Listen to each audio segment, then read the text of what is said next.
Our story begins inside a warehouse with a few people sprawled near a gun that has just been used. Then our protagonist, confused by the scene, says he doesn't remember how it was when he kicked the bucket. But soon some tentacles emerge to remind the fellow of his fateful day, making him flee desperately from the long arms that tried to reach him at all costs. In fact, he runs towards the gun and, quickly turning to aim at his pursuer, fires a few shots while recalling that he had a monster and an angel in the mix. And when he thought he would only have one more boring day of work in his mediocre life, he found himself pierced by one of the monster's arms. The guy felt the tentacle consume him as the agonizing pain took over his being. But suddenly, a red-haired warrior in golden armor appeared, striking blows against those arms to save our boy, who watched everything pressed against the wall while she defended him. The creature was defeated, and the boy, out of strength, slid to the ground, feeling the syrupy substance flow down his body, and thought his time to leave had come. Then he heard the footsteps of that imposing warrior walking towards him, and as he faced her shining in the circumstances, he felt a thread of hope despite the pain. The warrior, who was actually an angel, knelt before the dying man and informed him, while healing him, that the people would be fine thanks to his cunning. Good ones, follow me. However, fate wanted the angelic redhead to spike her efforts to be unable to save our hero who had just saved the world. But still, he felt proud, for deep down he always wanted to fulfill that purpose. The warrior rested her hand comfortably on the boy's, who before passing away wished to know the name of his savior. And with a serene expression she revealed herself to be Relina, the Valkyrie of Dawn. Noah then felt his eyes grow heavy as the angelic warrior assured him of a peaceful departure. His consciousness then wandered into the unknown, and questioning the recognition of his deed, the image of various monsters facing a kind of warrior appeared. It was our Noah wielding a red-bladed spear against an armored lion that was charging fiercely towards him. Then skillfully thrusting the beast, the warrior did not imagine he would need to save the world once again. However, he seemed already accustomed to facing the legion of monsters that crossed his path. Our hero wandered through space wondering if he had really died as he realized that everything inside him felt hollow. He tried to organize his mind and discover who the monster and the angel were that plagued his recent memory. Noah looked around trying to understand what place that was, and judging he was in the afterlife, began to call out, "Hello, is anyone there?" Then the slurred voice of a cosmic being approached, revealing that our protagonist had something that was desired. Noah looked at that being filled with doubts and discovered he was facing the embodiment of emptiness that controlled all astral realms. He heard the spirit of emptiness explain that his soul had been scattered in pieces across the astral rifts, but fortunately, the little that remained was enough to recreate him. Then, before a ball of blue energy, our protagonist thought it would be nice to thank for the opportunity. However, even holding that breath of life in his hands, he was unable to feel it touching his skin. The spirit stated that it did not expect gratitude from our protagonist, but ordered him to keep the seal in his possession. And the boy, filled with questions in his mind, wanted to know what the seal was about. The spirit guided him to search within his soul, for that way they could access his astral map through spells. Noah asked how to access his own soul and thought he had no idea how to do that. But to avoid angering that sinister god, he decided to try and began to take deep breaths to access his inner self. Suddenly, a light enveloped him, and his system window appeared, informing him that his astral map was complete. Noah touched the suspended window that looked more like an identification card with his name, race, status, and most importantly, no items. He read that the seal was fused into his soul and asked the spirit of emptiness how that had happened. The big guy twisted his arms in space and bellowed to the boy that separating the seal from the soul was an unpleasantly, nearly impossible task. Noah commented that it was not good news, but the spirit said there was still a solution for the case. And before the incarnation, where Noah was a warrior with his red spear, the spirit seduced him to give up his soul in exchange for a new life with incalculable powers. Noah felt pressured by the offer and asked what would happen. If he refused such a call, then the wicked spirit explained that if the young man refused, his soul would be consumed until the entire essence of the seal was absorbed. Our protagonist, realizing he had no choice, suggested that he should get a lawyer, as he would not sign a contract without reading the terms of agreement. But the spirit, lacking patience, explained that the pact between souls was not governed by mortals but rather executed through the force of spirit. Noah tried to bargain with the divine being, wanting guarantees that he would not be harmed if he agreed. However, quite straightforwardly, the creature said there were no guarantees.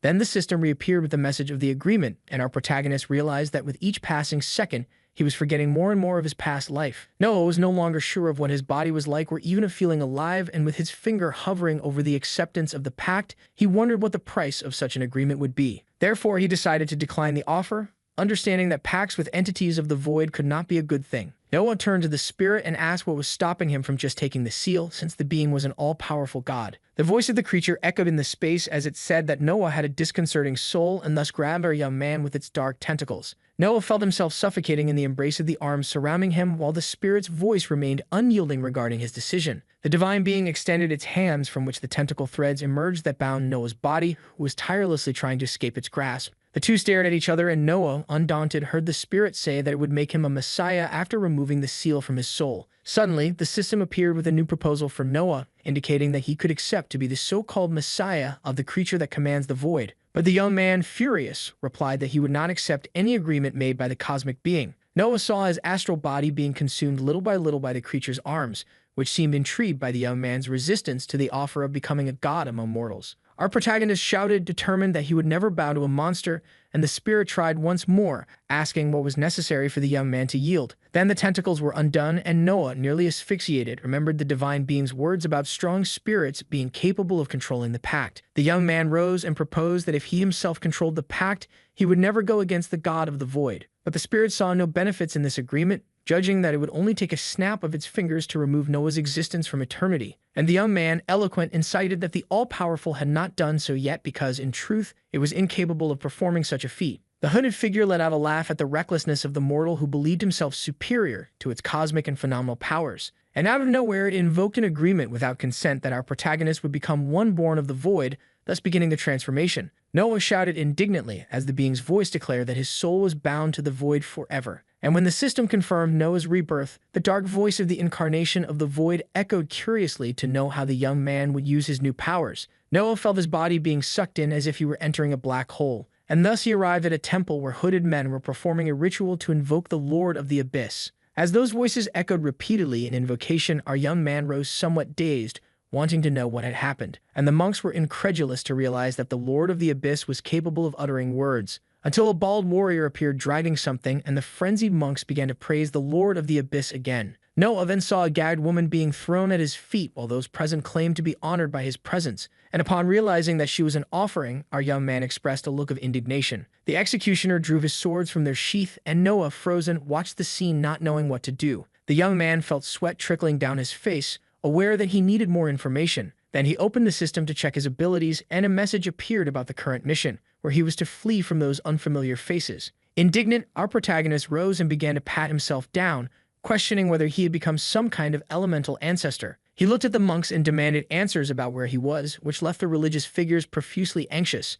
Then, one of the hooded figures informed, somewhat nervously, that this was the abyss of Arander, and they had invoked him to ask for a blessing in exchange for sacrifice. And, getting into character, Noah replied in a furious tone that he did not appreciate being awakened from his slumber for a mere mortal favor. The monks fell into despair, trying to explain that there had been a misunderstanding, as this was a material abyss and he could come and go as he pleased. Our protagonist became thoughtful, as he needed clearer information to understand the play. Then he opened the advantage window with the identification skill, and even while not fully awake, decided to use it to discover who the people in front of him were. Identifying an abyss cultist, the bald executioner, and the girl from the offering stretched out on the ground, whom he judged to be not very happy. He thought that if he saved her, she could help him get out of there. Noah tried to search the system for a distraction plan and took from his inventory a scroll that was a letter with direct information from the Master of the Void. Our young man decided to interpret the Lord of the Abyss once again and told the devotees that he would grant them the blessing as long as the woman survived, and he ordered, to the surprise of the monks, that she would be his servant. Then he intimidatingly asked if they would refuse. And completely flustered, one of the devotees explained that sacrifices were part of the pacts, but Noah decided that from that moment on, the rules would change. In the face of the panic that ensued, our protagonist raised his arms, interrupting the other's tantrum, and walked towards the girl. Noah crouched down in front of the young woman and whispered, in case she could hear, that even though he didn't know what was happening, he would get her out of there. Thus, he raised his hand and spoke in an imperative tone that the girl belonged to him, until suddenly a voice echoed in the air asking with what authority the young man was doing this. Noah quickly looked in the direction of the voice and, with the identification skill, recognized a dome of monks who seemed to be the elders of that macabre sect. Our young man, still holding the dying girl, realized that things were about to get serious as one of the gossiping monks told the boss about the Lord of the Abyss's intentions. Furious, the boss shouted to everyone that he was just a human and ordered them to capture Noah. Suddenly, the mission that indicated to flee changed to ending everyone in the same proportion, and Noah, like an NFL player, flew against the bald executioner, disarming him. At the moment of the fall, the executioner dropped a key that went unnoticed by our hero, who was only thinking about punching the man repeatedly. Trembling, the bald man glanced at the key, and Noah ceased his blows upon noticing his worried expression. Then suddenly, he released the executioner and grabbed the key like a football, throwing it like a quarterback in the direction of the girl to save her. However, the executioner had gotten up and grabbed his sword to confront our young man, who, upon noticing him, quickly turned around, assuming a fighting stance. The bald man, without hesitation, wielded his blade and ran towards Noah, who cautiously studied his movements. But before he could defend himself, he felt a shadow dominate his arms, forming a sinister reflection that smiled on the ground. Without mercy, the executioner thrust his sword into our hero's chest, who saw his HP drop to almost zero before being thrown back by the blow. The executioner prepared the killing blow, and when Noah turned around still weak, he despaired upon feeling that the blade was now on fire. And for a fraction of a second, he realized he had not been hit by the blow. For the body of the executioner had been incinerated before him by the slave who now, imposing, revealed her power while the monks tried to attack her. The woman then calmly made a movement with her arm, and another burst of fire spread across the altar. And the devotees who were heading towards her were consumed by whirlwinds of incessant flames with no chance to defend themselves. The boss, already furious, shouted that he would personally deal with the traffic light juggler. Meanwhile, one of the monks was running towards Noah, who was writhing on the ground with only 8% HP. But our protagonist would not give up, and despite the difficulties, grabbed the sword that was by his side. And he quickly got up to take down the religious man mercilessly, while the shadow emerging from his arms reflected serenely on the ground. With the monk's body finished off, our protagonist completed the mission of eliminating the enemies and also, on top of that, save Aurelia Foster, but since he had no path, he could not receive. He experienced points, so the system asked if he wanted to open his paths, as there were some very good cleansing baths. Noah's HP gradually decreased while the system awaited his confirmation to choose a path. However, even before making his choice, the young man could not sustain his body and fell, imagining that dying this way seemed like a joke. He felt his body plummet as he was transported to the astral space once again. But suddenly, his eyes slowly opened, and the young man found himself in front of a machine that catches bears.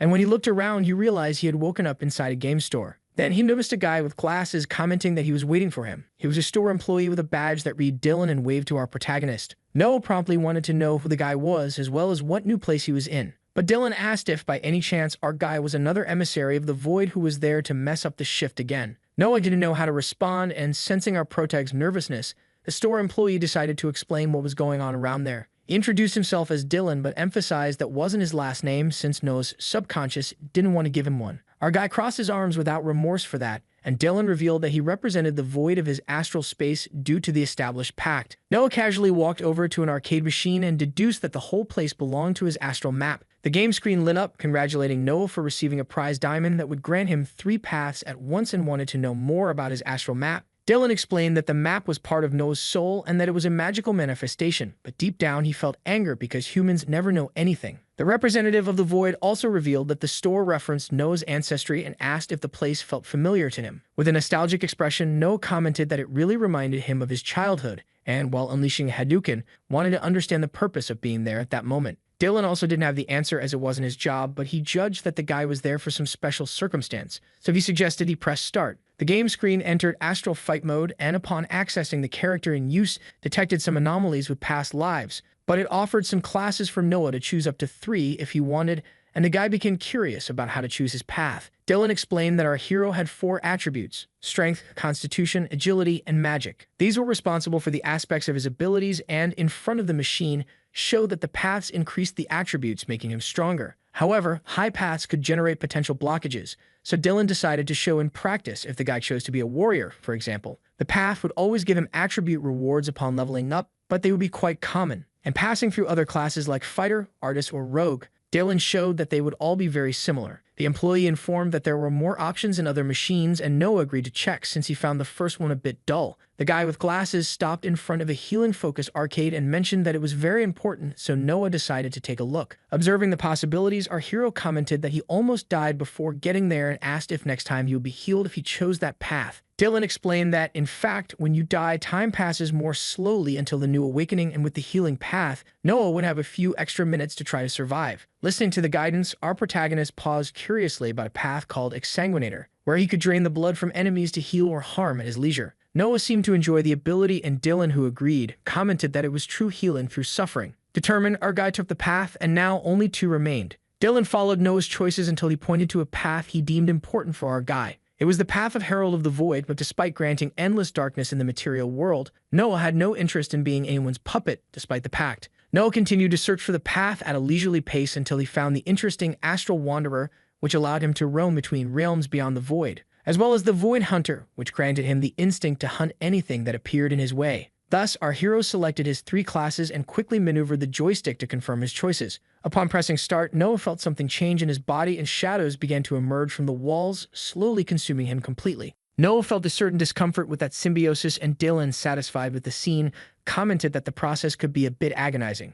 Our protagonist could do nothing but curse his path instructor. And as the claustrophobic upgrade dragged on under Dylan's curious eyes, the system was slowly completing our hero's status. Then Noah awakened and tasted liquid iron in his mouth. He felt his body tingle as he rose, and the exsanguinator path was activated automatically. Thus, with his hands over the tomato broth, he realized that his vitality was slowly recovering. And upon receiving the information that he had 5 minutes left for a full recovery, he decided to lie down in the calm blood without stress. But the brawl was still raging between the boss of the Abyss monks and Aurelia, who was taking quite a beating from the old man. And seeing the abyssal form of that cultist, the fire sorceress faced the enemy, pondering how to find a strategy that could destroy him once and for all. Until a new mission arose for our bloodsucker, where he had to defeat Victril Mayfar, who was the boss of the monks, and gain a rare skill. But for that, Noah needed to not die this time. Aurelia maintained her combat position while the dark arms of the cultist struck in her direction. She blocked as much as she could, and when it was her turn to attack, unleashed fiery bolts against the opponent without hesitation. But while the monk boss seemed to be enjoying the battle, our sorceress was giving her all to defeat him. Noah, who was recovering, anxiously studied the mission, wondering what he could do to gain an advantage in that fight. Then he began to distribute his attribute points, trying to find the best way to balance his power. And when he finished, he received some significant boosts that greatly improved his status. Aurelia continued to attack fearlessly at her enemy, who caused some stalactites to fall to block her. But the young woman quickly retreated, dodging all of them. And with mastery, she set some rocks on fire, hurling them like a shield towards the old bald man who did not expect the onslaught. However, in a shrewd manner, the cultist mage created a protective globe with his dark arms and avoided the fire damage. Noah picked up the executor's sword he had defeated and stored it in his inventory as he stood up, almost recovered, until he caught a glimpse of Aurelia being thrown against the wall and felt the shadow consume the room as the old monk floated sinisterly. Victril's eyes showed curiosity when Noah shouted to him that it was all a misunderstanding. And he explained that he was an emissary of the incarnation of emptiness and his mission was to deliver a direct message to the leader of the cultists. Suspicious, Victril asked if Noah thought he was a fool,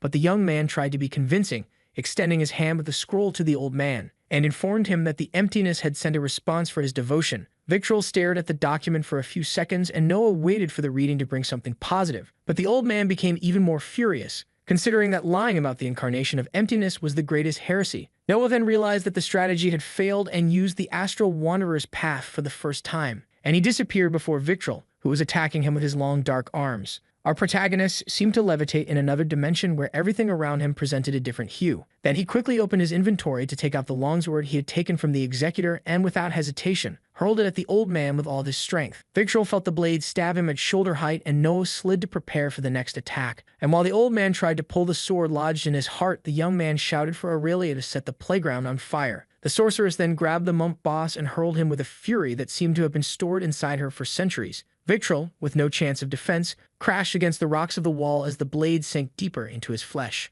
Not satisfied, the fire girl jumped once more onto the religious leader and unleashed a flurry of flaming punches mercilessly. Then to finish, she raised her leg and smashed down on the old man, who became buried in the ground. Noah didn't know whether to be incredulous at the woman's strength or at his status, which began to evolve considerably, in addition to receiving a bunch of rewards. Suddenly, Noah opened his arms and threw himself on the ground, ecstatic from the victory achieved, but Aurelia approached and said that the guy had a lot to explain. With her arms crossed, the woman wanted to know how he had been summoned to the altar circle, but the relaxed young man thought she should just chill out since she was safe. Then, with a serious expression, she activated the little fire and, even grateful, said she would only relax if she knew everything about our prota. Aurelia asked if Noah was a human from that world, and the young man took his time answering, fearing they would eliminate anyone who wasn't from there. But with courage, he took a deep breath and was honest in his response. "No, I am not from here." Aurelia asked if Noah was aligned with the cultists or the Iron Fists, and the young man truthfully denied both. Then he explained to the woman that he didn't know anything around there, and she looked at him, analyzing whether she should trust him. The witch apologized for her behavior, but explained that she had already been betrayed once that day. And Noah, staring at the woman, understood that she had gone through a tough day. The two were talking while observing Victril's body sprawled on the ground, and when our protagonist commented on his missions given by his astral map, the witch was a bit confused about how things worked for Noah, who simply smiled and introduced himself, informing her that he had died before falling into that world. Aurelia was suspicious, as reincarnations only happened with the permission of gods, in addition to the fact that our hero knew her name. But Noah explained that nothing made sense to him either, and that he felt as lost as she did. Aurelia mentioned that inhabitants from other worlds were rare around there, but she trusted that our young man was not lying. Then, the witch sat in a lotus position and Noah stared at her curiously. After realizing she was meditating, he assumed that the most important thing at the moment would be to get away from there. Aurelia looked back at Noah and was sure that the young man did not belong to that world. With her hands together, she explained that meditation was the most effective way to restore mana, and noticing the young man's weak aura, suggested he do the same. But Noah knew nothing about that, so Aurelia explained that every awakened person had an aura. Noah commented that in his world there were mediocre magicians, and Aurelia found it interesting that someone who didn't understand real magic chose the path of the exsanguinator. Our protagonist liked the idea of being different and asked if it was a problem to break the taboo. But for Aurelia, as long as he didn't become a necromancer, it was all right. And then she told Noah to calm down because it was time for meditation. Noah shut his mouth and the system appeared before him, informing that he had obtained the meditation skill, and therefore, in addition to up, the young man received an amp bar. Our hero decided to explore the blue window in front of him while he recovered. Then he slid his finger over his attributes and discovered the power of obliteration, which was capable of channeling the energies of the void to end everything that crossed his path. Noah stared at his hand while testing a bit of the power, and soon the system warned that he was draining health through the void. The young man expressed a devilish smile, pleased to have acquired the exsanguinator path. When the mana reached 100%, Ardu stood up and walked over to Victral's body, which lay on the ground. Aurelia picked up the monk's bracelet, which served as a direct storage device in the magical dimension, and she said they could obtain its contents if they took it to the city. Noah found the item interesting and wondered how it would be to transfer his inventory to an object like the bracelet. Then Aurelia informed him that this type of storage used blood ties and could not be accessed even if the user was dead, unless she found the key, and so she searched every possible hole of the old man. Noah asked to take a look at the bracelet casually, and Aurelia, seeing no problem, tossed it to the young man. He began analyzing the artifact until his inventory detected the storage device and asked if the hero would like to transfer the items to him. Noah confirmed the action and received mana points in addition to filling his inventory with Victral's items. Meanwhile, the witch commented that she needed to find a basement key, and Noah raised a key to show the young woman, who promptly wanted to know where he had gotten it. Noah explained with the bracelet on his wrist that the key was inside the old man's storage and listed several items he found there. Aurelia was surprised by Noah's ability as she saw the key she was looking for float into her hand. And our hero decided to try on one of the clothes from Victral's inventory. Dressing in a cloak that looked more like a beggar's blanket, he then focused on a ring with the Eye of the Abyss, which Noah considered to be cursed. However, Aurelia, who was driving the head monk, said, even with disgust for the artifact, that the ring provided a large amount of mana. So Noah decided to put on the ring, even though he didn't like the way that Eye stared at him. And he realized that one of his abilities was to reveal the levels of the people around him. Now his perception reached another level, and therefore he identified that Aurelia, with her flames, was level 68. Our protagonist took another look at the inventory and smiled as he picked up Victral's daggers, which he judged to be quite light and practical. While Noah was having fun with his toys, the witch conjured a fire spell, and looking at the religious body on the ground, she rhetorically asked if it was the first time Noah had finished off an enemy, and curious, the young man asked how she knew. Without taking her eyes off the enemy, Aurelia replied dryly that she had been working in the role for quite some time, and therefore it was easy to identify a novice. Noah saw the sorceress incinerate Victral and asked why she did that kind of work. And while the flames licked the old man's body, she explained that, among many reasons, the main one was to save people from the evils of the world. Aurelia turned to Noah, who was fiddling with the system, and asked if he regretted having killed someone. But without remorse, he replied that he did not, after all, cry for their mother before mine. Aurelia confessed that if they hadn't taken care of the monks, many innocent lives would have been reaped, especially after a group of adventurers had handed her over to the cult. Noah, who was taking some books out of the inventory, asked if she thought he was a good adventurer, and the sorceress replied that yes, because despite the low rank, the boy did everything right. And so Aurelia listed how the boy handled the situation without losing his cool, in addition to saving her life, leaving Noah grateful for the compliments, especially because he had imagined he would use his RPG skills and job interview tactics to survive in a supernatural world. Then the boy placed two of Victral's books on the ground and inquired how they would be activated, and Aurelia replied that it was done through a magical ritual. The sorceress explained that she would need a magic circle, in addition to using the books as conductors of the ritual, and so she offered to create the circle for Noah. However, when the woman was about to start drawing on the ground, she saw Noah place his hand on the book and the ring on his finger establish a magical connection. Although it wasn't the rustic way to perform a ritual, our hero managed to open and translate the book in the system's AI, which is why people are losing jobs. The book contained the Tome of Vision, which unlocked a skill of the same name.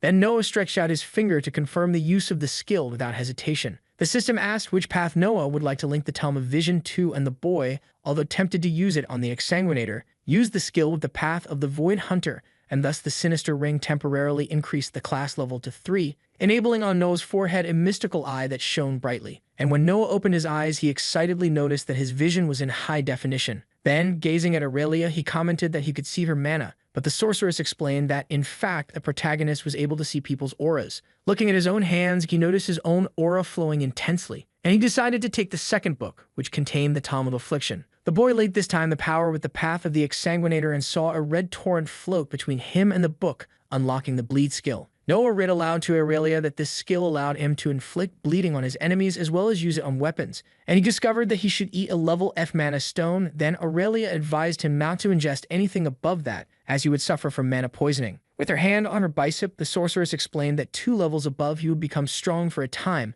but soon he would feel his body paralyzed and then writhe on the ground like a dizzy worm. Consuming higher levels, the damage was worse, where if he was lucky he would simply explode, but if not, son, get ready to suffer. Noah stared at the stone, attentive to the instructions when the girl informed him that they should leave. The two followed down the corridor, and when Noah asked if they were looking for the exit, Aurelia, who was bandaging her arm, said she was looking for a chamber with magical artifacts. The girl was inclined to find belongings of a person she was assigned to locate, and Noah, curious, wanted to know if there were still living people inside. She then told him that they kept captives in a dungeon where she was the last prisoner. But still, she asked Noah to stay alert as there could still be cultists or monsters around. The two continued down the long corridor, and while Aurelia inspected the rooms around, our hero remained vigilant at the rear, until the sorceress opened one of the doors and asked Noah for the bracelet that functioned as a storage device. Aurelia placed the artifact on her arm and, after igniting it, raised her fist to serve as a lantern. Then she positioned the light so she could read the writings exposed on the wall. Noah, who was able to understand the script due to the vision skill, wondered why people were capable of committing so many atrocities. And Aurelia, who was already hardened by everything she had lived through so far, listed a number of reasons why the soul of man was corrupted, regardless of the world it came from. Noah realized that the sorceress disbelieved in men when she said that all who practiced evil were awakened by their own choices. Aurelia then bent down to illuminate some kind of signal, and identified small stones that flickered in and out of reality like an illusion, and therefore suggested they should jump over them to avoid falling into the trap. Noah, in a reflective tone, asked Aurelia what happened to people who had no choices about the cultists' decisions. Absorbed, the sorceress told him that there was a way for the priestess of Hellion waged a millennia-long battle against the abyss, and the way to remove the influence of evil over people was a not-so-gentle ritual, as it burned the people. Moreover, the punishment for the cultists of the abyss, in extreme cases, could be public execution, and those who survived were never the same again. Indignant, Noah trembled as he asked what happened if it was a child forced to follow the cultists, and Aurelia replied after they left the thorn trap behind that children were sacrificed without pain. Until the sorceress pointed to a door just ahead and, upon approaching, noticed it was sealed by magic, so she decided to use brute force, applying a punch filled with fire that made Noah shield his eyes given the explosion. Then they crossed calmly, and our hero ironically judged that this was the right way to open a door. The room had various books scattered around, and Aurelia deduced that it was a place for the cultists' study. She flipped through the pages of one of the books but commented that there probably wasn't anything interesting there. Then Noah, putting himself in the mind of the cult leader, assumed that if there was something important in the room, it would be elsewhere. So he walked over to a shelf to look for another dusty book that soon triggered our hero's Rinitus. But fortunately, the book had an advanced ability called the Call of the Abyss, capable of summoning creatures from the void. Noah felt tempted to equip himself with the ability but hesitated as his goal there was to find this secret area first. So our young man began to remove the books from the shelf, and Aurelia inquired about the hero's actions, who casually revealed he was replicating what he saw in movies. By luck or feat, he found his secret lock behind the books and pulled the key from his inventory to try to open it. When he turned the key, a new room appeared presenting a large collection of books. The two walked victoriously among the shelves, which also held alchemical artifacts. Aurelia was astonished by Noah's ability to find the place, but for him, it was like recalling the adventure stories he usually read or watched. However, not everything is rosy, and the duo came across a trail of blood that slithered into the dark interior of the chamber. Then, making use of her firepower, the sorceress raised her finger, and suddenly, everything lit up, revealing an extensive corridor flanked by cells while the bloodstain continued its path like marks of an existence still not erased in the place. Noah promptly opened the system, indicating a sinister secret mission that should never be discovered where the blood lurked behind the walls. Noah pointed to the darkness and told Aurelia about the mission, but he found it strange as there was no mention of rewards or difficulty level. The sorcerer stared into the gloom and dryly uttered the word ominous, which logically left our protagonist curious. But Aurelia, cautious instead of giving a direct answer, suggested that the young man not advance this time, and explained that it was a dangerous place, especially for a rank F awakened like Noah. The woman then bent down to touch the blood and supposed that our hero should be on monster hunting missions and not wandering through an abyssal cult temple. Noah, realizing the danger, suggested that Aurelia return with him to the city to recruit more people to help them. But the sorceress knew she could not abandon her fate for those who were trapped with her and for those who pursued her. Aurelia told that everyone had been brutally murdered, and if she did not save them, it would become undead. Noah, who listened attentively, decided that he would follow her at any cost, claiming that he would not let her die in the face of imminent danger. Aurelia blushed at Noah's concern, despite finding him useless for the mission, and the young man, indignant, reminded her that he played an important role in the battle against Victrol. Although the sorceress considered it beginner's luck, she agreed that the novice had an aptitude for magic, something Noah credited to the noble hours spent playing video games. Returning to the mission, Ardu encountered two gates, and Aurelia decided they would take the left path. It was a narrow and winding corridor that Noah found uncomfortable, but Aurelia explained that its defensive architecture delayed enemies, in addition to their walls being forged by mana, which made them difficult to break. They reached another gate, and Noah asked if the sorceress was going to punch that one too. But to his surprise, she gently rang the bell. However, the door was open, and when she swung it wide, they found a room covered in scattered papers with ideograms on the floor. But that was not an ordinary room. It was Victrol's secret study center. They began to search the place, and Aurelia was certain that Victrol's plans were in those pages, for she knew that the old man was creating a chimera with family members of great regenerative power, but lacking intelligence due to the accumulation of bodies in a single creature. Noah found a report from Victrol lamenting the loss of the second prototype due to its affinity with the void and for having acquired some intelligence despite the instability. Noah, as if he could access the old man's memory while reading, saw Aurelia unconscious on the altar and Victrol asking the god of the void for someone at least of rank E. Noah, reading the system, understood the reason for the sorceress's sacrifice when she arrived in this world and thus completed the mission Blood Behind the Walls. Then suddenly, a thunderous roar echoed through the room, breaking the concentration and research of our heroes. Desperately, Aurelia shouted, "Run, you fools! Weapons will be useless here." But something in her path made Ardu stop. Aurelia crouched down in front of a young injured man who, in his last breath, uttered,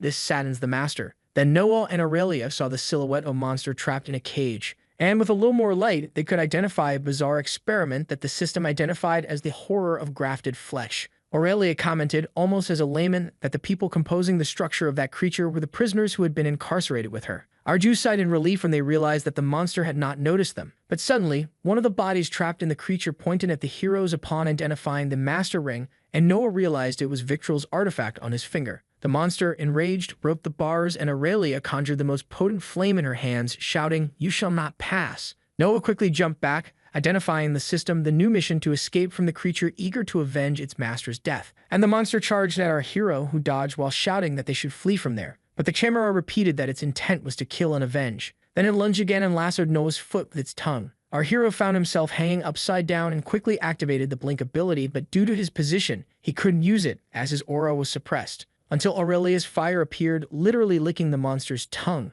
which instinctively released Noah. The protagonist executed a ninja roll to distance himself while the creature's eyes fixed on the sorceress. Aurelia became the monster's target, and for a fraction of a second, she noticed that the fire would not be enough to defeat the highly regenerative beast. Suddenly, the monster changed its form into a spiny lizard, emitting a shrill sound. And Noah covered his ears to lessen that deafening noise until the system updated his condition, allowing him to resist the effects. However, the creature shot quills in Aurelia's direction, which she skillfully dodged. And using her fire magic, she advanced as close as she could to launch a fireball at the monstrosity, which felt like a soft jackfruit, burned by the flames. The witch approached Noah, asking if he was okay, but our protagonist could barely understand what she said due to the buzzing in his ear. However, the creature was still recovering, and they were almost caught off guard when it took the form of a whirlwind that shot quills in all directions. With that, Aurelia gathered all the power of her mana and with ferocity counterattacked the aberration, projecting herself in a spiral of fire without caring about the consequences.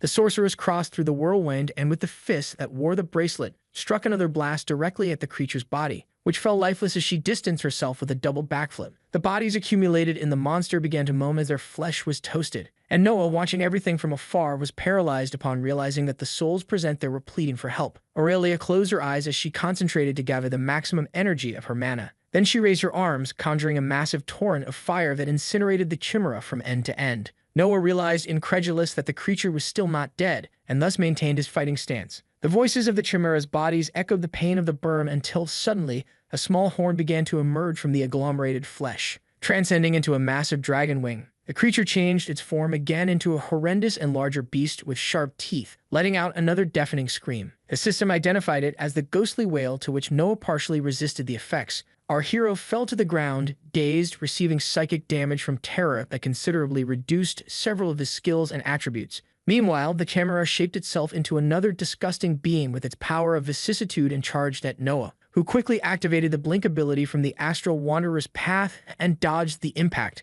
The beast then attacked Aurelia, who this time could not escape and was lassoed by the enemy's tongue. The Chimera suddenly had its attention diverted to the other side and charged at Noah, even with his blink activated. Our hero jumped to dodge and noticed Aurelia unconscious against the wall. The monster turned to the sorceress without finding Noah, then pulled out its daggers from the inventory and plunged them into the back of the aberration. Resisting the attack, the beast swung its tail towards the hero, who activated the blink ability again, hiding in the void. But the system informed that his mana was low, so he consumed the rank F stone, which restored his energy to 100%. Then, with power at full throttle, the young man pierced the creature with continuous strikes from his dagger. Noah jumped away from the beast, which was trying to recover from the multiple attacks. Noticing that his mana had weakened again, he raised his hand to the beast's blood and activated the drain through the blood-sucking path. But the enemy resisted the ability and charged at our hero with all its fury, who jumped again onto the beast's back to deliver new strikes that were resisted. With his mana weakened, Noah stepped back to eat a now rank E stone and had his energy increased by 200%.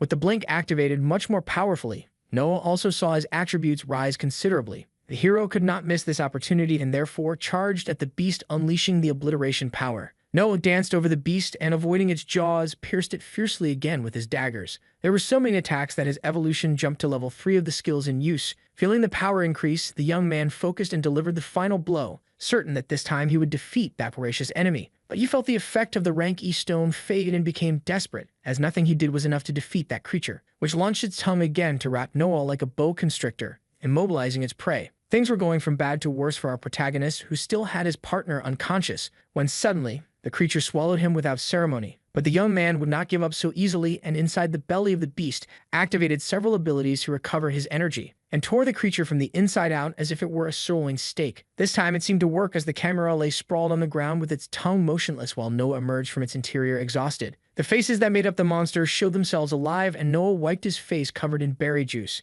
and walked slowly towards Aurelia while the system celebrated the victory and evolved our young man's paths. But faced with a battle like this, Noah could not hold on and fell exhausted face first to the ground while receiving the Tome of Vital Force as a reward, and completed the blood absorption of the Chimera. When the system completed the progress, Noah moved his trembling hand and gathered all of his strength to rise again. Then he executed meditation for mana recovery and obtained the expected result. But suddenly he felt a heart pain and fell again, not understanding what was happening to his body. Our hero was detected with mana poisoning and his HP began to gradually decrease. At that moment, Aurelia asked if the young man was awake, but due to the pain, he replied that he wished he weren't. As our protagonist writhed, the sorceress thanked him, incredulous, for managing to defeat the enemy and, on top of that, save her life again. Aurelia tried to apologize for not being able to help, but realized that the hero felt strange, and recognized the mana poisoning in Noah, but said there wasn't much to be done about it. She explained that although unpleasant, it was not lethal, and raising one of her arms, mentioned that she knew a way to cure him. The two sat in lotus position, and Aurelia asked Noah to release his mana until he was completely empty. Noah followed his friend's advice and began to drain all his mana. The system, performing an x-ray of Noah's heart, informed that his mana was low, leaving his body weaker and weaker, and after a few seconds, all the poisoning had been removed. Noah lay down still dazed, and Aurelia explained that little by little, he would regain his strength, but he would need about 2 days to be back to normal. Noah felt his mouth dry and asked the sorceress for some water or a regeneration potion. She promptly handed a canteen to our hero, who didn't think twice and gulped it all down. Noah, with the book in hand, concluded that he would need many more skills to face the adventures ahead. And so he scanned the Life Force book he received as a reward. A golden light began to envelop the Chimera as the system unlocked the new skill for Noah. He felt the same light surround his body while reading that the Vital Force skill would be linked to the blood-draining path. Aurelia sensed from Noah's aura that the skill was a good one, and the protagonist shared that he could now store extra life, giving a boost to his blood when needed. This made the sorceress find it unfair how he dropped that pile of magic. But for our young man, unfair was a world where everything was solved with magic. Noah decided to store the book in his inventory and was notified that he could obtain a fragment of infinite potential. The protagonist also decided to take off the ring with the Eye of the Abyss and commented that he expected more from it in using his abilities. Then the system notified that another unnamed fragment was ready to be consumed, where Noah could unlock a seal. But the protagonist found these system messages about veiled items strange, and Aurelia warned that in some situations it was normal. So Noah touched to confirm, and suddenly a rain of windows appeared informing him that he had modified his genetic code, until he received a new mission for the mysterious fragment where he should find hidden memory parts scattered throughout Arander. Suddenly, our hero began to feel unwell, and the system informed him that he needed to be purified to complete the Devourer transformation. Noah started calling for Ra while a dark liquid involuntarily poured from his insides, until everything calmed down and he was purified, removing all the magical toxins he had consumed and improving all his attributes. But Noah's expression remained strange, and Aurelia saw the young man collapse unconscious, then wondered where he came from to need such intensive magical detox. After the scare, Noah went to take a shower, trying to piece together how he went from a terrible workday to absorbing blood and pulling things out of nowhere. Noah felt extremely relaxed, and after drying off, he went to check how his attributes were in the system, until he was stunned by the extent of the appeal that the new Devourer status granted him. Curious, he activated the growth attribute and felt his aura getting stronger as he was granted an additional 5 points in all attributes. Aurelia approached the door with a tired look, and Noah asked if she wasn't going to bathe as well. But the girl, all dressed up, informed him that she had already washed, though Noah wasn't smelling any shampoo on her. With her silky hair, she said she had done it while leading him to the room. That's when Noah guessed he must have been unconscious for an hour or two. But for Aurelia, they had already spent too much time there, and so she radiantly suggested that there was another place they really should be. As they left the temple, Noah insisted that Aurelia hadn't taken a bath, so the girl decided to convince him in a more persuasive way. Aurelia mentioned that she didn't really like the cold, but Noah told her that snow brought back good memories from his childhood, and he asked if the girl had ever had ice cream, explaining the recipe to her, but for a fire sorceress, that was a food that didn't fit her menu. The conversation between the duo was relaxed until suddenly they felt the sunlight on their eyes. Aurelia appeared revitalized to see the sky again, but Noah was incredulous to discover that in this world there were two suns. Curious, he asked how they differentiated day from night, and Aurelia, with little patience, replied, "Well, when the sun goes away and it gets dark, is that good enough, or do you want me to draw it?" Then she drew that the Earth was not flat, explaining the rotation and translation movement, because one thing was certain: when the second sun arrives, it will realign the planet's orbits. I think neither Noah nor we understood much of this whole thing, but the important thing is that the system informed that the mission to escape the temple was complete. Our protagonist noticed something shining, and he asked if Aurelia had found what she was looking for, and the sorceress confirmed by showing a necklace that protected children from evil spirits, even though it had no magic. Noah pondered over the object while she said she found it in the dungeon cells. A new mission appeared on the screen, informing that he had found a necklace belonging to someone in the village of Leifar and therefore should return the item. Noah then asked if Aurelia would accompany him on this mission, but suddenly a gust of wind blew through, tussling the sorceress's washed hair. Aurelia confirmed, but suggested they camp as the sun was about to set. Moreover, it was Noah's first mission, and she wanted to prepare him for the occasion. The young man made an ironic bow to his master, but Aurelia, always quite literal, despite her suspicions, didn't catch the rogue's jest. The new day arrived, and Noah was startled when he saw Aurelia, who brought 2 giant armadillos and commented that they would help them cross the forest. However, Noah, apprehensive, wanted to make sure the animals wouldn't eat them, judging them to be somewhat large, and Aurelia, relaxed, mounted the creature, assuring the young man that it was fine and explained that they were gentle and herbivorous, always willing to help humans. Noah didn't seem convinced, but he approached the giant armadillo, gathering his courage. For someone who had defeated a chimera, this shouldn't be a problem, but Noah had no knack for the animal and fell while trying to mount it. And Aurelia had fun with the scene while leading the armadillo deeper into the forest. Since it was time to play, then play right, thought Noah, who quickly activated his blink ability and managed to mount the little beast.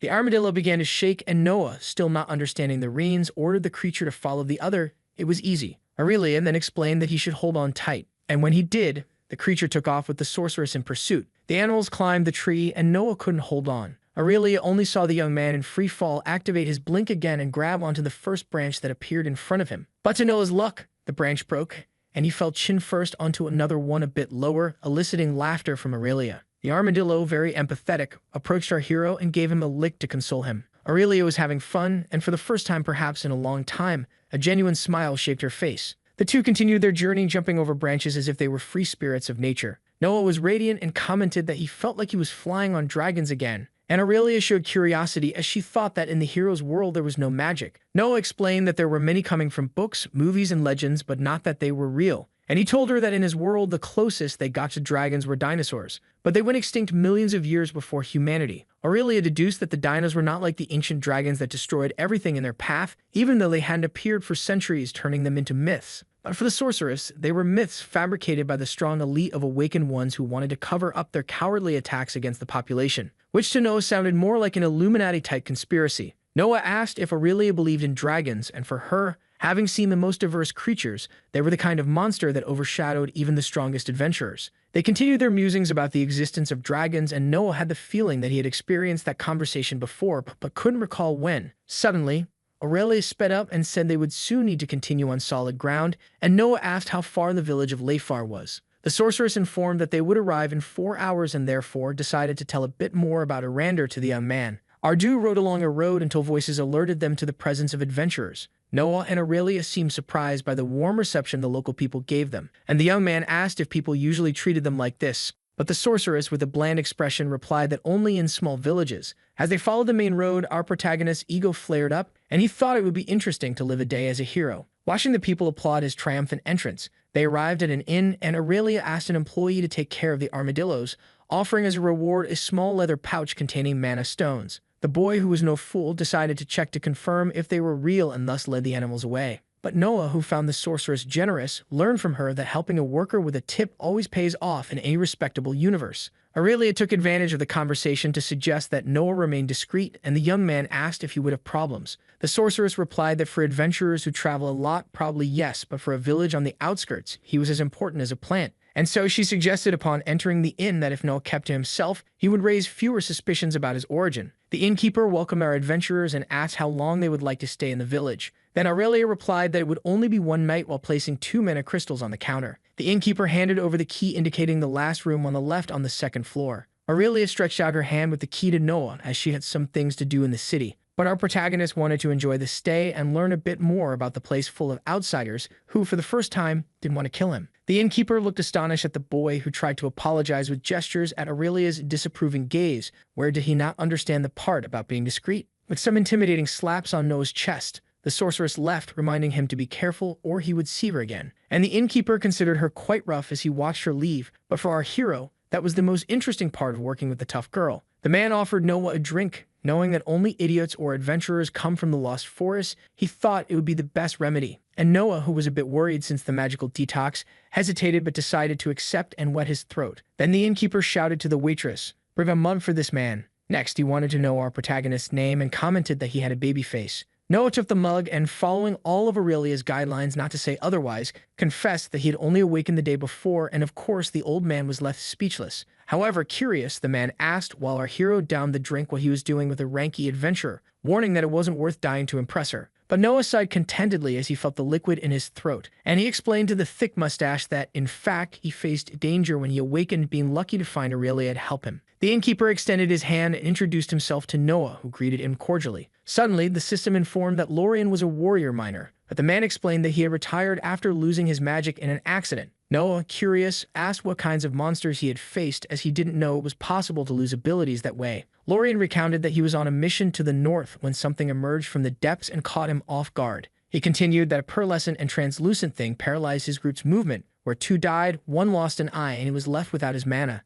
Absorbed, the innkeeper said he had never heard of that thing again. The system warned Noah that his blood was becoming poisoned, so upset he suggested drinking something weaker, to which Lorien assumed was the effect of the Constitution skill. Then he commented that the boy could turn off his skill if he wanted, and so Noah did, deactivating the vital blood. Excited, he asked for another round because now he was going to celebrate until he dropped. Lorien, satisfied, explained that if Noah got too cheerful, he could reactivate the skill and sober up quickly, even curing the hangover. Shortly after, Noah let out a hiccup, and the system informed him that he had been poisoned at level 2. Another hiccup, reactivation of the vital blood, and clean again. Noah asked the man about the villagers who were lost and if there was a search team. Lorien stared at his mug and lamented the fateful incident. He told that it happened about 6 months ago and 2 adventurers went to look for them, but they did not return, so people gave up. However, only when the mines collapsed did they attempt another search, and once again without success. Lorien continued that they wanted to seal the mines forever, and some villagers protested, as it was the main source of wealth for the village to sustain the harsh winter. Our hero took a mana stone from his inventory and placed it on the table, while Lorien said that there were howls coming from the mines that could be zombies.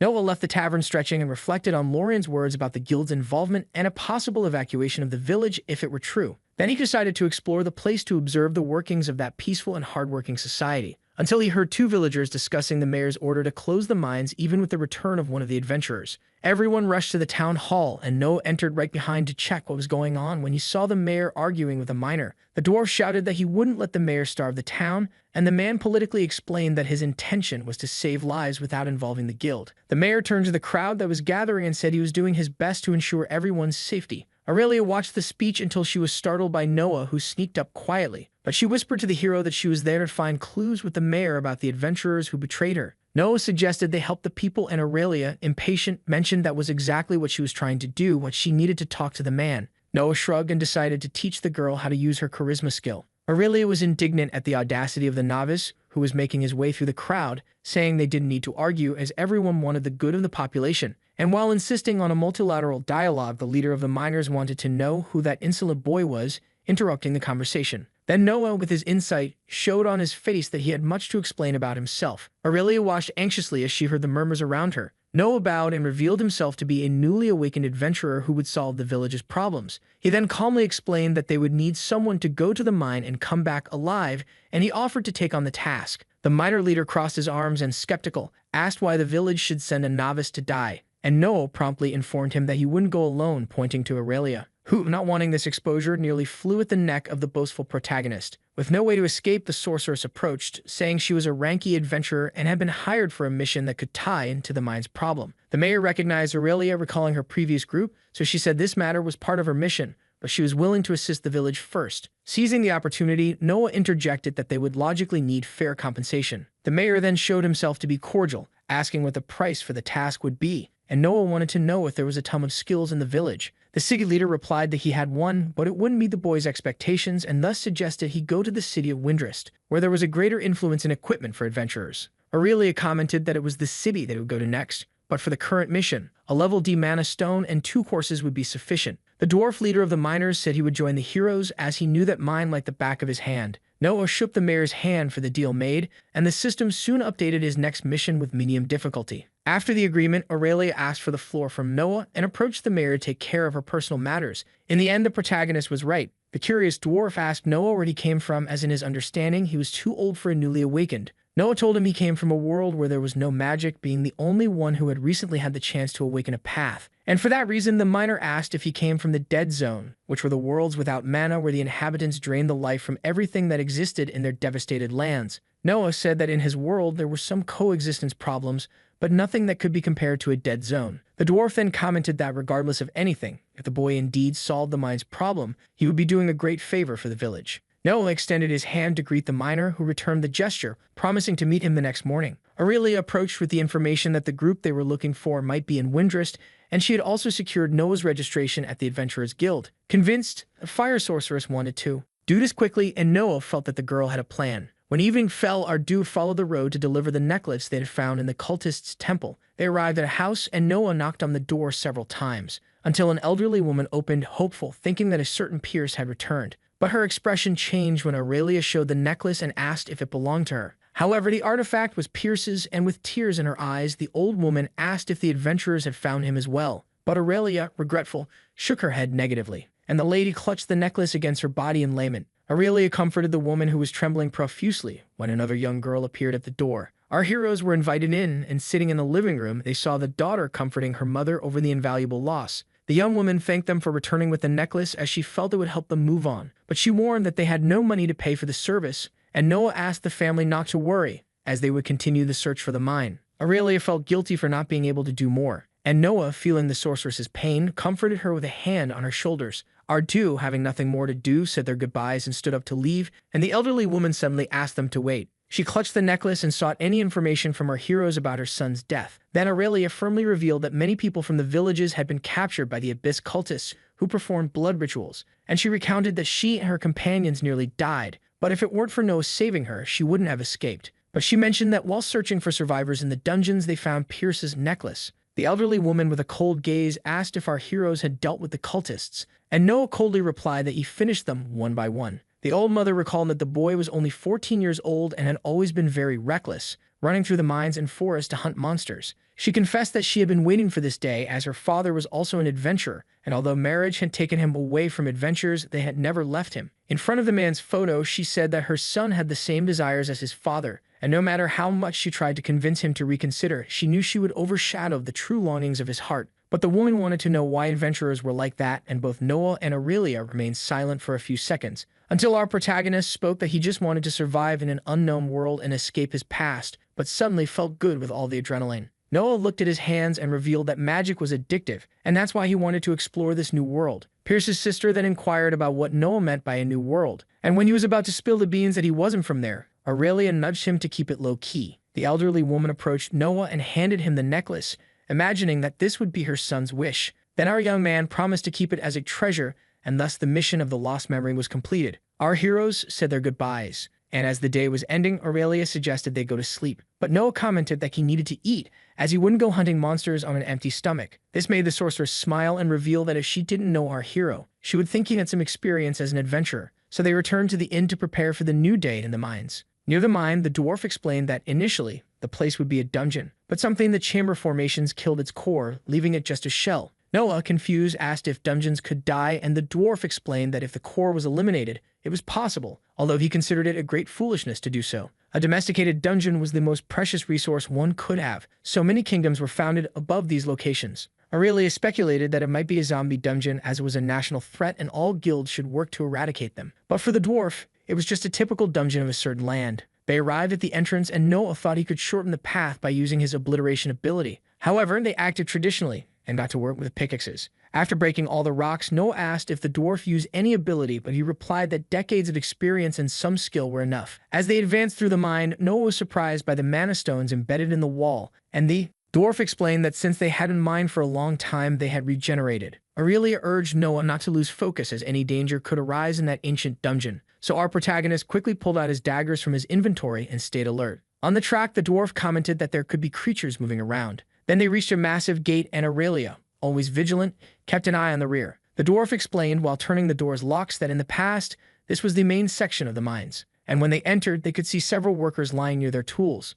The adventurers stood guard, apprehensive as the paint was still fresh, and suddenly they heard a scream echoing through the underground corridors. The dwarf moved toward the sound while Aurelia and Noah followed, asking him to stop. Noah suddenly used his blink ability, which was noticed by Aurelia as they reached another gate at the end of that chamber. Our protagonist crossed the gate through the void dimension and saw the body of a worker disassembled and trembling on the ground. Noah crouched near the young man to try to comfort him and asked what had done this to him. But the worker seemed to be under the effect of some sinister magic and, as a last gasp, perhaps warned our hero to flee while he still could. Then the young man began to transform into a creature with dark arms from the void. Aurelia screamed as she ran for Noah to get away from the creature. But Noah saw up close the young man float as his arms multiplied and discovered that he was possessed by the sinister forces of Victrol. The system warned that it was a hard-level mission, yet our protagonist stood firm wielding his daggers. And Aurelia, conjuring her flames, told Jerome the dwarf that he could step away from the fight if he wanted. But staring fixedly at the monster, he could only respond yes. The tentacles were emerging from all parts of the young man, making him increasingly creepy and dark. And suddenly he struck his arms towards Noah without hesitation.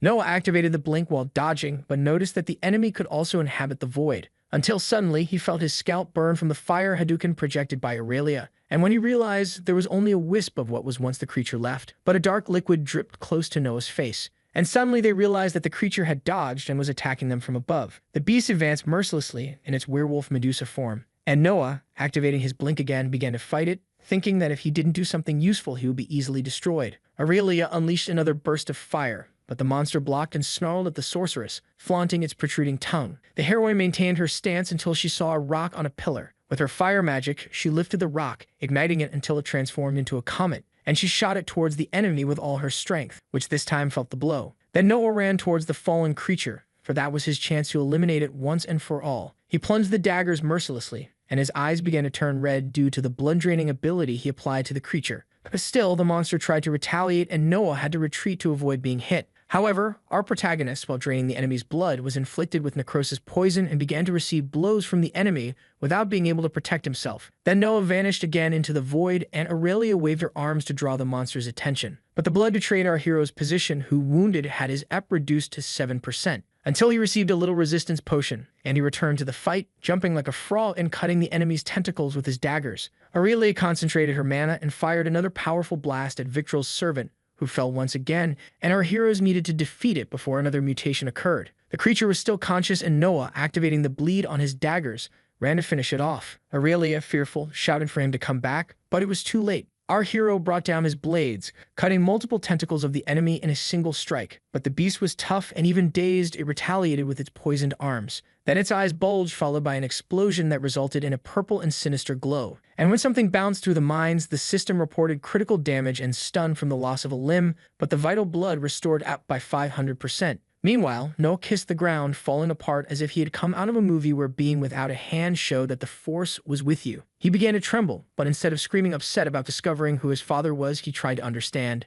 why the vital blood ability wasn't working on his arm. The necrosis poison seemed to have spread throughout his body, and so he shoved the stump of his arm into the system screen, gaining a resistance boost to level 2. Aurelia was doing her best, firing a fireball that now looked like the sun against the monster, but it dodged through its blink as effectively as Noah's. Not giving up, he put the dagger in his mouth and charged at the beast, headbutting it like a mountain goat in mating disputes. And using his hunter's path, he applied the obliteration instantly. Noah's expression looked like a furious animal that bit the tentacles dancing in front of him. Thus, his resistance increased as he attacked the enemy alongside Aurelia tirelessly. The sorceress asked Noah to step back to end the show, and he moved to the side for, as the saying goes, when one doesn't want to, two don't fight. Noah saw the fire lick everything, but noticed that the monster had once again traveled to the void. Then, with a brilliant idea, he asked Aurelia to illuminate the entire area, for the creature could only move through the shadows. The sorceress then raised her hands to concentrate the heaviest flames she could endure, and she saw when Victral's servant crawled looking for a dark place to hide. It was the perfect moment for Noah to stock his dagger in the enemy's shoulder, but it fled again into the void, and when it returned, it was holding Jerome in its tentacles.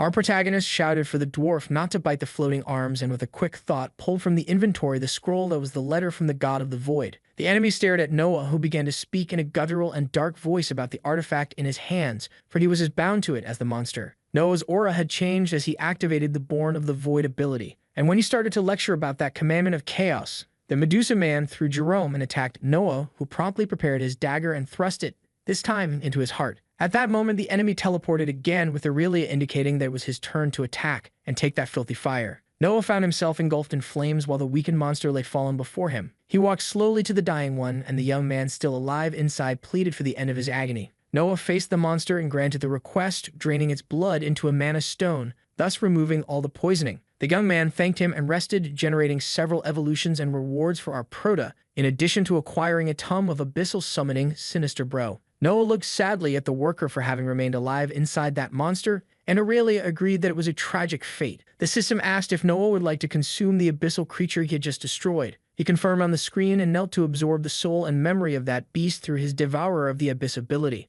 Noah felt a gag after the completion, but nothing like a gentle pat from Aurelia on the back to set him straight again. Our protagonist could feel the painful process that the miner suffered to reach that state, increasing his disgust for Victral and everything the cult propagated to the people of Arander. Noah, filled with hatred, vowed to end all the cultists and thus received a new mission to hunt and destroy them, despite being deemed impossible by the system. Aurelia sensed the heavy atmosphere and approached Noah, suggesting they find a healer for him, and so she led him out of that chamber, supported in her arms. Noah awoke as soft music played and got up, revealing a specter where his hand used to be. He received a warm good morning from Dylan, the most tedious void assistant with his own work, and asked what he was doing in that modern room, but the man insisted he already knew the answer, so our hero didn't have to strain his memory too much to recall the battle, Aurelia, and the severed hand. And Dylan, somewhat relaxed, commented that Noah's world was fascinating, especially for not having magic pouring out of an action movie screen, for, in his view, human nature was more violent than much of what he had experienced. But Noah was more interested in knowing how the guy had managed to access that place. Dylan explained that every record of Noah's astral map was connected to his soul and therefore obtained information about everything he knew. And since he wasn't sure if he would stay there for long, the assistant preferred to absorb as much knowledge as he could. Noah was upset that the man didn't believe in his potential, but despite that, Dylan congratulated our hero for having exceeded survival expectations, which left our protagonist somewhat irritated by the guy's peculiar sarcasm. So, Noah picked up the remote from the floor and abruptly turned off the TV, judging that the assistant was trying to sabotage him. But placing his hand on his head, Dylan replied that he would never do something like that as it wasn't part of the pact, and in any case, he couldn't wait for Noah's death, even though it was fun to bet on how much the guy would screw up with this whole story. However, Dylan's presence there had a more special purpose, and while Noah observed his spiritual hand, the assistant informed him that Noah could not destroy the abyssal cultists, although our protagonist felt flattered that the guy believed he would be able to do so. But the honest guy in glasses, showing his discontent, stated that he didn't believe it, although his opinion did matter. Noah stared at the man and retorted that if the mission didn't violate the pact, he would execute it. Dylan wanted to know what would make Noah give up on this mission, as the cultists had their usefulness, even if they weren't directly connected to the void. And our hero replied that it wasn't the assistant's problem to care about. Dylan then appealed to the fact that every human had a price, and asked what Noah would like to obtain, trying to convince him that in the world, someone was always crying for another to smile. The assistant spoke grimly that, even by killing or trying to protect whoever it was, Noah would never change how the world worked, for he was a mere mortal. Our hero pushed Dylan's hand off his shoulder, questioning why the guy was so afraid he would do it. And he raged that, in his understanding, using the power of the void was not a bad thing, even for Aurelia, since the cultists only cared about their own interests. Dylan replied dryly that this was exactly how humans behaved. But Noah, staring at the agent, made a point to emphasize that not everyone was like that. Then, without an argument, Dylan pointed his finger at our protagonist and judged that he didn't count because he considered him a complete idiot. Noah, indignant, retorted that he was the most important fool in this mess and didn't understand why Dylan wanted to protect those worms so much. And before talking about reconsidering his position, our hero wanted explanations for why the Abyss cultists were so important. The assistant took a deep breath and said that Noah had encountered the astral realm of the void where all his mana was born, but that was not the only place where its creatures resided. Dylan explained that part of the void existed in the physical realm called the Abyss, which was the source of power for the abyssal cultists. And in this abyss, the power of the void spread through the reality that continuously consumed it, allowing the creatures of this astral realm to reach the physical realm. Dylan revealed that the void provided strength to the cultists as they expanded the abyss in the physical realm. Noah accused the void of giving power to anyone who asked without caring about the consequences, but for Dylan, what mortals did with the power did not interest him. Indignant, our protagonist insisted on putting it on the table that only the expansion of the abyss mattered and shouted for answers about this purpose. However, Dylan, standing firm in his convictions, reported that the void simply consumed everything it could, as that was its function in the world. A table flew, shattering the TV, but the assistant merely stared at Noah as if he knew he wasn't ready to understand his point of view. Noah gasped in anger at the suffering that people, even children, faced because of the cultists. But Dylan commented that the hero had already taken his revenge for those he didn't even know, and therefore there was no reason to continue down this path. Keeping calm, the assistant picked up the remote and insisted on knowing what it would take for Noah to reconsider. But in front of the cracked screen, just as the pact was sustained, our protagonist warned that nothing would make him change his mind. Then he turned to leave that room and promised that he would avenge those who were unjustly sacrificed by the cultists, no matter how long it took to do so. For the fate of the abyssal creatures was also linked to his through the void, and thus he had the authority to alter their oath if he wished. Noah placed his hand on the doorknob and reminded Dylan that the pact born of the void granted him this position. Then he launched himself into the astral space with the intent to change the fate of those who did not wish to remain slaves of the abyss for the rest of their lives. This was his new mission. Dylan did not oppose him, but he knew the young man was treading on a minefield, for if the gods discovered his intentions, they would unleash their wrath upon Noah Brown. Our protagonist's eyes opened again, and this time he inhabited his physical body on a bed, and indeed, his left hand was no longer there. Aurelia opened the door with a hopeful expression upon seeing him awake, and she commented that, according to the healer, he would be fine in a week, which was good for Noah, despite the stub. Aurelia let out a roar and revealed that he could have his hand restored for a fair price or even as his level increased. But the young man took a glass of water and thought he should have more options on how to get his dear little hand back and asked if there was a library nearby. The sorceress replied that perhaps the village had one, and Noah explained that he could work on some things there to use to his advantage. Aurelia agreed as long as the young man did not use any nefarious power, but Noah, quite ironically, could not promise the sorceress, since his power came from evil roots. This was a hook for the sorceress, who crossed her arms and asked the hero if there was anything she needed to know about the nature of his abilities. Aurelia made it clear that she was grateful to Noah for saving her twice, and that his conduct did not raise any questions. But the young man saw her say that she could no longer cover for him, as things had gone well so far. Then she said she felt 3 different manas in Noah's aura, as he did not have enough control to hide them. But it was not something difficult to guess from his abilities. And even if it didn't sound strange in that world, the witch assumed that the 3 paths of our guy were quite powerful. Aurelia remembered Noah in action and mentioned that someone without experience didn't fight as well as he did, especially after appearing in an abyssal cult and demonstrating control with void abilities. The witch recognized that Noah never backed down from battle or showed fear. Our protagonist replied that he had always practiced martial arts in school and that should count for something. And looking at his half-arm, he revealed that he was never quite sure about his abilities. He just tried to survive in a strange place where people wanted to kill him. Aurelia nodded her head and suddenly pointed at Noah, saying that she trusted him and therefore would show him something she didn't share with most people. Aurelia then enveloped Noah in her fiery mana and asked if the boy also trusted her or if she would be forced to do something she didn't really like. The witch revealed that she needed to be sure that the boy could travel with her. Then she took a ring off her finger, explaining that the artifact allowed her to let him follow together, and thus asked Noah to inspect it. But our boy, unfortunately, couldn't see anything through that object, and Aurelia insisted that he try once more. Noah discovered that the ring was forged from the frozen tears of the ancestral dragon, capable of healing its bearer and teleporting them to a safe place just once. Relieved, Aurelia revealed that the group she was betrayed by didn't know about this condition, so Noah assumed that he had passed the test. The witch replied that yes, but she was worried about our protagonist having such intimacy with the void,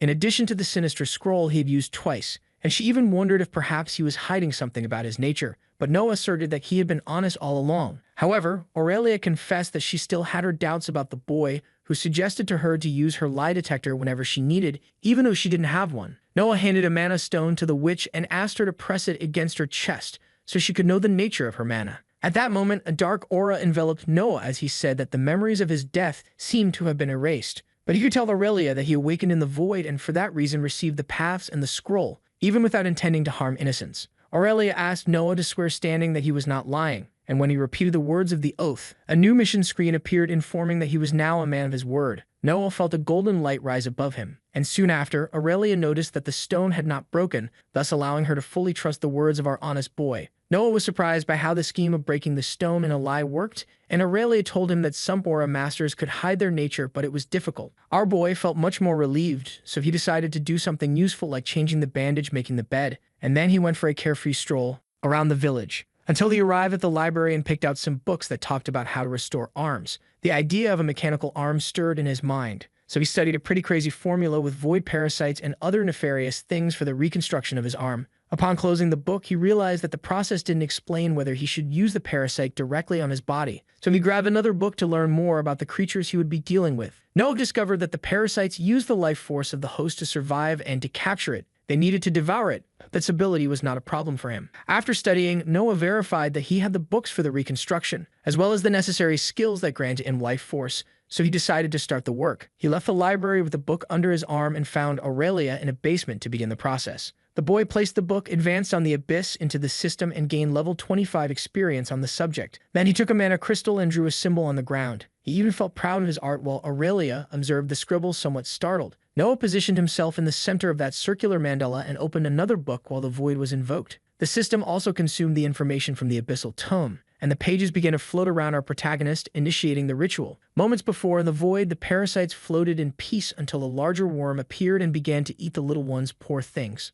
A voice echoed in that astral space, invoking the creatures to bind themselves to that body as an offering. The creatures soon became excited and rushed towards the call, just like spermatozoids seeking to fertilize the egg. The mandala manifested in the space where various beings were drawn, but one of the worms cut in line without ceremony, following its nature. There was an astral battle among the abyssal beings, but the little worm managed to slip away from the jaws and entered the portal between worlds. On its path, some phrases of kindness were imprinted in its consciousness, but the main one was that the creature should always obey its master. Then there was the manifestation in the physical world before the eyes of Noah and Aurelia, who observed the process. The creature rose and heard the first command from its master. The worm crawled towards Noah, aware that if it did not obey him, it would return to the darkness. And as it approached, our protagonist saw a new arm materialize where the stump of millions had been, aiming the new pet Tony, until the limb fixed itself to Noah's body, causing a bit of pain with the implant. The system informed that the hero had been hit by an abyssal parasite, contracting 1 point of fever. Aurelia desperately activated the flames in her hand and asked Noah to cancel the ritual, but our boy warned that he was fine while trying to control that new force over his physical body. Suddenly, Noah fell, feeling pain, and upon facing his new friend,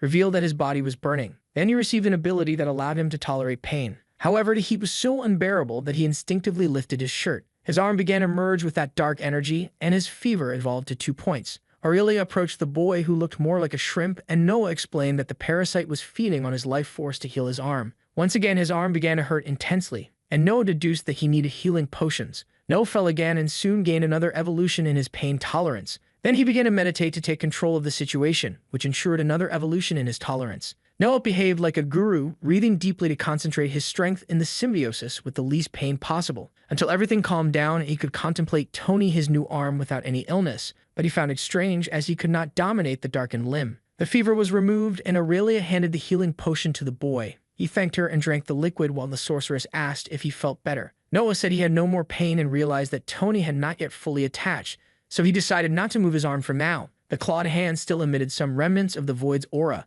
and Noah contemplated his new weapon with strong muscles, claws, and even venomous glands in addition to cute eyes. The parasitic limb had reached level 6, and Noah was now a symbiotic human, so the system increased 2 points in all the boy's attributes. He admired his new arm while the system updated the information, and Aurelia confessed that she initially did not believe in the success of the process. Our hero said that was one of the reasons he had researched a lot, but everything turned out better than expected. Noah felt renewed and excited like a child who just got 5 pounds. But Aurelia thought the boy should hide it to avoid curious looks, as it was not normal for adventurers to take parts of monsters to restore their limbs. Although Noah found it formidable, Aurelia did not completely approve of the aesthetics of the new arm. Then Tony's eye suddenly appeared in the palm of Noah's hand, who confessed he needed to learn to control his little friend. Aurelia, curious, asked if she could pet it, and Noah replied that the pet did not bite. The sorceress began to poke Tony, who soon trembled and hid like a scared dog. She conceded that a weapon like Tony could be interesting, although the great challenge for the Awakened was to acquire equipment compatible with their level. But she confidently assumed that if the arm had a connection with the boy's astral map, it would also evolve gradually. Noah was eager to test his new toy, and Aurelia suggested they go far from the village to avoid destroying anything. They then left the city for the nearby forest, and Noah stopped in front of a huge tree.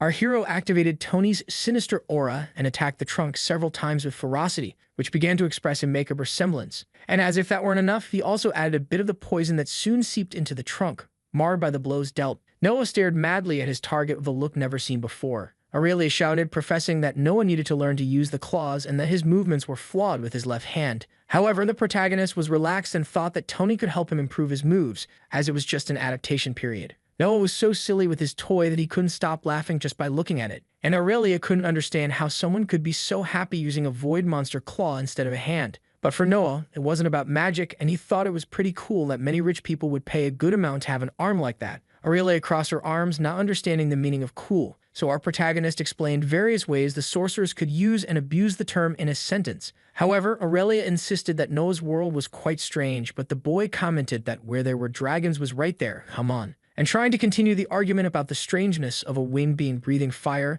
Noah came across a huge rock. Aurelia leaned against a tree defending her point of view, without noticing that our hero activated his claws and ran towards the rock to play again with Tony. However, despite the damage caused to the stone, the boy realized that he still had some bones running through his arm. Then his obliteration was activated, and Noah noticed that the void energy seemed to react more intensely in his left arm, so he should use it with caution. Noah focused and attacked the rock again, and he jumped all happy when he saw the damage he had done this time. Aurelia, already somewhat fed up with that game, suggested they leave before they noticed the boy's disappearance. On the way, Noah couldn't wipe the silly smile off his face, and the girl, out of patience, asked what was so funny. The boy made a little joke about hands, which for Aurelia was the last straw. Then suddenly, the woman shot a burst of fire at him to make him pay attention. But Noah was clever and activated his void camouflage to escape the blow, and he ran off enjoying the situation, while the sorceress shouted that she would catch him around the corner. In the tavern, Lorian and Noah were talking about the new arm, and the boy wanted to know what people were gossiping about the subject, but the tavern keeper suggested he not pay them any mind.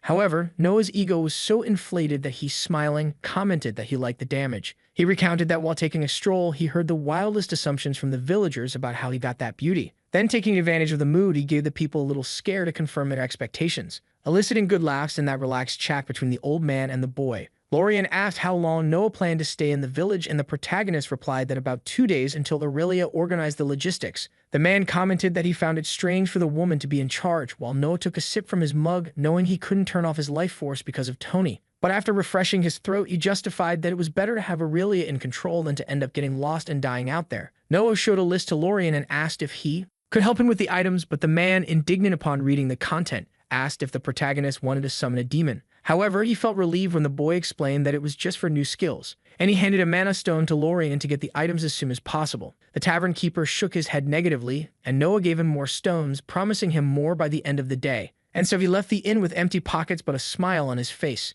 Later, a boy brought the cart to our protagonist, and he said that his boss hadn't found all the items, but everything was listed nicely. Noah came down the basement stairs with his trinkets while Aurelia stared at him, still angry about the pile he put on her in the morning. The boy asked for a little help, but the sorceress pretended it wasn't her problem, and Noah found it funny how she tried to punish him. Aurelia saw a bunch of things on the shelves and asked what the boy was going to do with those things. And Noah, pleased by her interest, told her he was going to do some tests with his abilities, noting that no bunnies were harmed during the recordings. Noah opened his inventory and asked Aurelia to watch from the sidelines, but the little bunny didn't seem very confident with the somewhat crazy expression of our fighter-turned-alchemist. Noah grabbed a jar with black stones and threw one into the air, but when he caught it back, he automatically entered the void dimension, which even surprised the carrot eater. And when he returned next to Aurelia, he discovered that he could teleport objects, but Noah was ambitious and wondered how much more he could take to the other side. Noah continued his tests, now with his hands full of stones, trying to transport them to the void. He announced the start, but he noticed something strange about his body during the trip. And upon returning, he mentioned that he felt an inexplicable tension while Aurelia read a book relaxed. Our protagonist opened the system and deposited some of the stones into the inventory, as he realized that traveling with them in hand made it harder to use the ability. He tested it again, and upon returning from the blink, commented happily that it was possible to travel with items when they were in his inventory. Then he picked up an iron bar and prepared for the next test. He activated the blink and dropped the bar to return balancing on it. Noah traveled again to the other dimension and practiced surfing on the bar, perhaps to test his balance. Noah sat in a lotus position and tried a new way to balance the bar while inhabiting the other side, and he found it interesting to notice that even in the void, the bar continued to float in the physical world. He traveled once more and concluded that he could only perform the teleportation when holding the object. Then, out of nowhere, he started tossing the trinkets that were in the inventory, until he held a small box while whistling casually. Noah filled the box with stones. He took off his shoe and activated the blink, balancing the box with his foot, but it remained in the physical world. Then he explained to Aurelia that he could only take objects with him that he was holding. Noah placed his hand on the wall to demonstrate practically that if he intended to teleport an entire house, for example, it would be impossible, which made perfect sense to Aurelia, as it was necessary for Noah to channel his mana to the object in order to pull it. He thus presumed that it might be some kind of restriction built into the astral universe.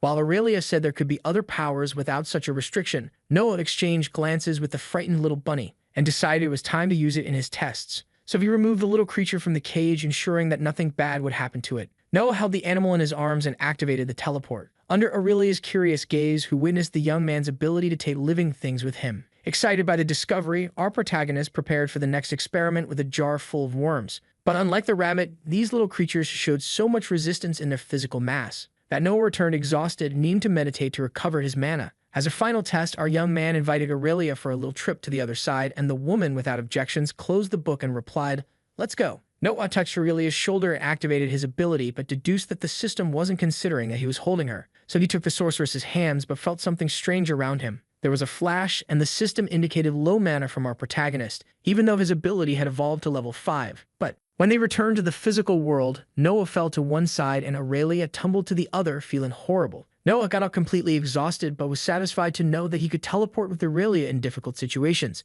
And the sorceress confessed that she didn't know if doing it again was better than dying, as she felt like her brain had split in two. Then suddenly, Noah regurgitated and quickly recovered. Our protagonist began to piece together the lessons he had learned from his tests and decided to continue the experiments. He opened the inventory to deposit the stones from the jar one by one, but he noticed that the inventory was consuming his mana. Noah didn't give the little bunny a break either, as in the name of science, he tossed the pet into the inventory as well. Then he let some time pass with Aurelia by his side, always engrossed in her readings. After a few minutes, he took out the rabbit and assumed that there was oxygen in the inventory, or that the little creature managed to freeze time while it was there. However, even more presumptuous, Noah asked if Aurelia wanted to take the test by entering his inventory too. Aurelia showed indignation at the request, but Noah assured her that the rabbit returned unharmed. However, the sorceress remained unyielding, even with our hero's insistence. Noah tried once more, promising that he wouldn't leave her there for long, and the woman, starting to get furious, made our protagonist give up on the idea, but he at least wanted to know the reason for her refusal. Aurelia then confessed that it must be very dark in there, making Noah conclude that the woman was afraid of the dark and for that reason mastered the power of fire. The young man completely understood the cat's reasons and justified that the request was only because he imagined that time stopped inside the inventory. Then, in a nonchalant manner, Noah tried once more, claiming that if one day the woman got hurt,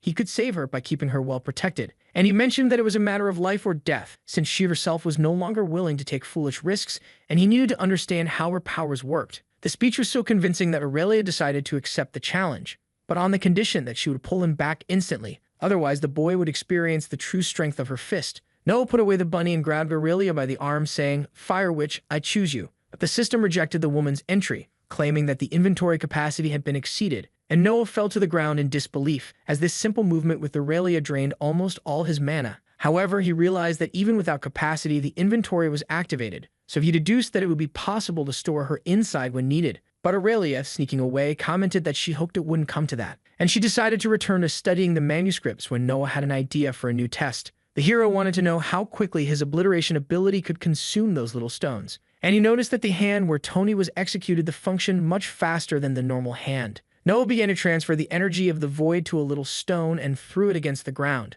causing a huge hole in the floor. The boy went to check the damage and wondered why his abilities didn't have a fixed cost, and Aurelia explained that there was a minimum cost for activation that could be bypassed by a partial activation. Noah understood the narrative while pulling the rabbit out of the hat, or rather from the inventory. And staring at the fluffy creature, he was sure that time stopped inside his inventory. Then he released the little animal, which bounced and jumped into Aurelia's lap. The sorceress couldn't resist and petted the bunny, saying that animals sense kindness. Noah, for his part, pointed a dagger at the creature and asked if Aurelia could hold it tightly, as he would need to hurt it a little. "It's all staged, okay, folks." And the girl promptly grabbed the pet with her look of, "Touch him and I'll skin you, clumsy boy." With that, the protagonist once again tried to explain that he needed to be sure if his blood had healing power. But if it didn't work, the woman could just give the little creature a potion. The sorceress agreed to the test, and Noah promised the fluffy one that it would be a quick pain. Then he made a cut on the rabbit's leg, which became a bit dizzy in Aurelia's lap. Quickly, Noah made a cut on Tony's hand and poured his blood over the animal's wound,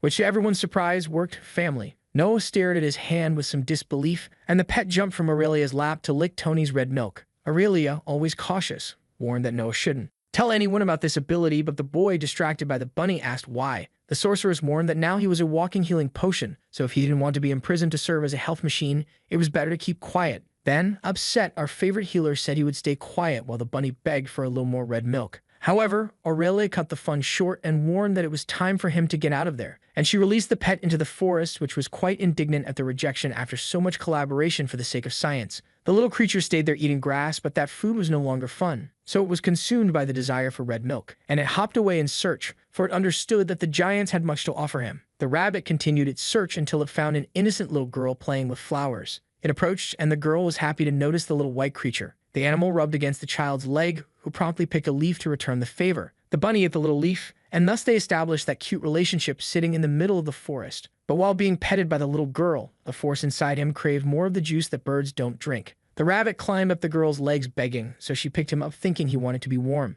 Then she started to pet his nose, which even made the little creature sneeze. The girl decided to take the rabbit home with her, and he was astonished by the number of giants to feed from. She opened the door happily, announcing her return. But the mother, when she saw the creature in her lap, asked what that was. "A bunny, of course," she replied, and told that she found it in the forest, wanting to keep it. The woman put her hand on her head, already presuming she was going to have trouble, and the rabbit just wanted to drink its juice of malice. As there was no agreement, the mother asked the girl to take him back to the forest, but she insisted on keeping him, showing how cute he was. Then the woman took the creature from the child's hands and decided to put it outside. The girl followed her mother grumbling, but the woman continued without a word. The rabbit heard the door close behind him, and once again was rejected by those who could feed him. Indeed, society shapes the individual. Not giving up, the pet returned to the house door and earnestly asked for his strawberry milkshake. Then he cried alone and abandoned, feeling deceived once more. Oh, cruel life. Nevertheless, the rabbit hopped away in search of another giant who would treat him better. The creature reached the middle of the city until he spotted a bald man and approached him. As he was so cute, the man promptly picked the creature up, and the mustached man beside him commented that he had seen him with the little girl not long ago.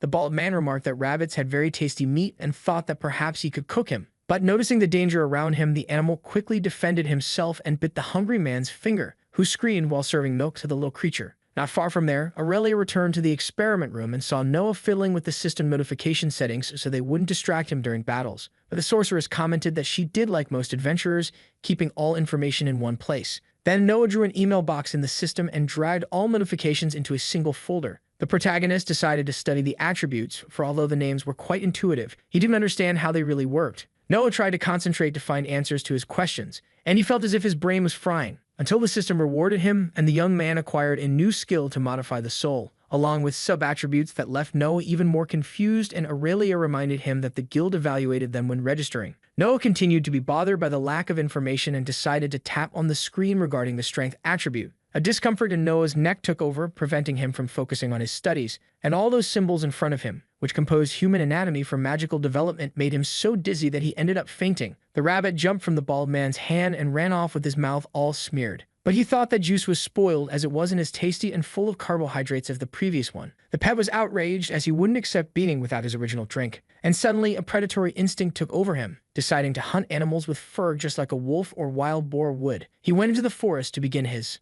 hunt, until he saw a squirrel doing the sun salutation, and he ran after it, filled with bad intentions. The squirrel, running freely, found it strange that the rabbit was on his tail and decided to speed up. But the rabbit didn't give up, so the squirrel dodged and climbed the trunk of a tree. Upset, the rabbit turned around and decided to try with something bigger and suddenly spotted a pig eating apples. And with his red eyes and white fur, he charged at the swine, sinking his teeth into its hind leg with skin and all. The pig grunted in pain and kicked the pet, who tumbled 1,000 times as he wasn't strong. Then he came out all hurt, but soon his wound healed by itself. He felt better and spotted another rabbit eating leaves in peace. His eyes sparkled, and he thought he would have a good chance there, as the brother wouldn't see him as a threat. He approached, and the two began to sniff each other in that natural recognition ritual, until the cute brown one cordially said goodbye. But our pet felt the instinct take over again and jumped against the harmless one without ceremony. After the feast, his expression remained unsatisfied, and therefore he attacked the little brother again with the intent to consume him, which granted the rabbit a cannibalism status and a few more evolutions. However, as the system was relentless, it gave him the possibility to become a killer rabbit. Back to our heroes, Noah visited Aurelia's room. The woman apologized for the mess of papers scattered on the table. Noah analyzed the content and deduced that the woman was more committed than he had imagined, and Aurelia justified that she had more than one goal in mind. For she was charting their path to Windrus, but needed to retrace the steps of the traitorous group before they could proceed safely. Noah understood Aurelia's purposes and seized the opportunity to ask for information about everything she knew regarding the sub-attributes. And the sorceress, understanding that he intended to become a true adventurer, said, "Stick here, Daddy, and I'll explain everything to you." Noah sat down gladly while the woman grabbed a sheet of paper. Aurelia started to draw, and Noah thought the doodle looked more like a rotten apple. But what mattered was the intention. Then the sorceress explained that the little figure was our protagonist, and the circle around it represented his soul. That it was as large as the body and represented the individual's aura. And the more he trained, the more space he would open in his soul for the 4 sub-attributes of each attribute. Aurelia gave the example that even a rank D with a high-strength attribute could be weaker than someone with all 4 sub-attributes enabled for their own strength. But she suggested that Noah not worry too much about that yet, as he had much to learn about the new world. Aurelia mentioned that she would talk about sub-attributes when the guild evaluated him, and the hero felt a bit pressured, asking what the need for such an evaluation was. Aurelia emphasized that it was of utmost importance, but she didn't go into details, as it was time to leave. An hour later, our adventurers left the village amidst the mayor's thanks, who granted them 2 horses. And he smilingly said that the village doors would always be open for both of them. Aurelia thanked him, and they continued down the road, bidding farewell to the townsfolk for their new mission in the City of Winds. The 2 suns were blazing, and Noah could hardly endure the riding. The protagonist suggested they take a break, but Aurelia said they should keep going, as time was short. Noah complained that the day had suddenly turned hot, and Aurelia explained that the suns got closer every 15 days, demonstrating that it was her favorite climate, while our protagonist wished that among his powers, he had one that could cool him down. Aurelia commented that the boy could gain heat resistance with constitution, but at the moment Noah just wished Windrus had a more pleasant temperature, because the climate of that world changed abruptly, and she gave the example that they had just been in a forest full of trees, and were now almost in the Sahara Desert. Aurelia explained that the environment was related to the strongest mana of the place, which is why the climate there was drier. Noah shielded himself from the sun, while the sorceress explained that Windrus already had more of the strength of air, and the boy wished they would find fewer places rich in solar mana stones, a comment that drew hearty laughter from Aurelia. The woman warned our novice to stay well hydrated, and said they would soon take a break for the hot one to cool off. Noah, already melting, grabbed his canteen and gulped down some water, when Aurelia suddenly spotted something in the distance. But Noah, due to the sunstroke, couldn't identify it and heard the sorceress say they should go faster. The 2 then galloped swiftly towards a man driving a carriage. They passed by the coachman casually, who greeted them cordially, and asked with a smile if the guild had sent people. Noah and Aurelia exchanged glances, and the sorceress replied that they were just 2 adventurers on their way to Windrus and wanted to know if there was any problem there. The coachman said that a landslide in the valley had blocked the way, and he didn't know how long it would take to send a geomancer to resolve the issue. The heroes moved ahead to the large rock blocking the road, and upon confirming the path on the map,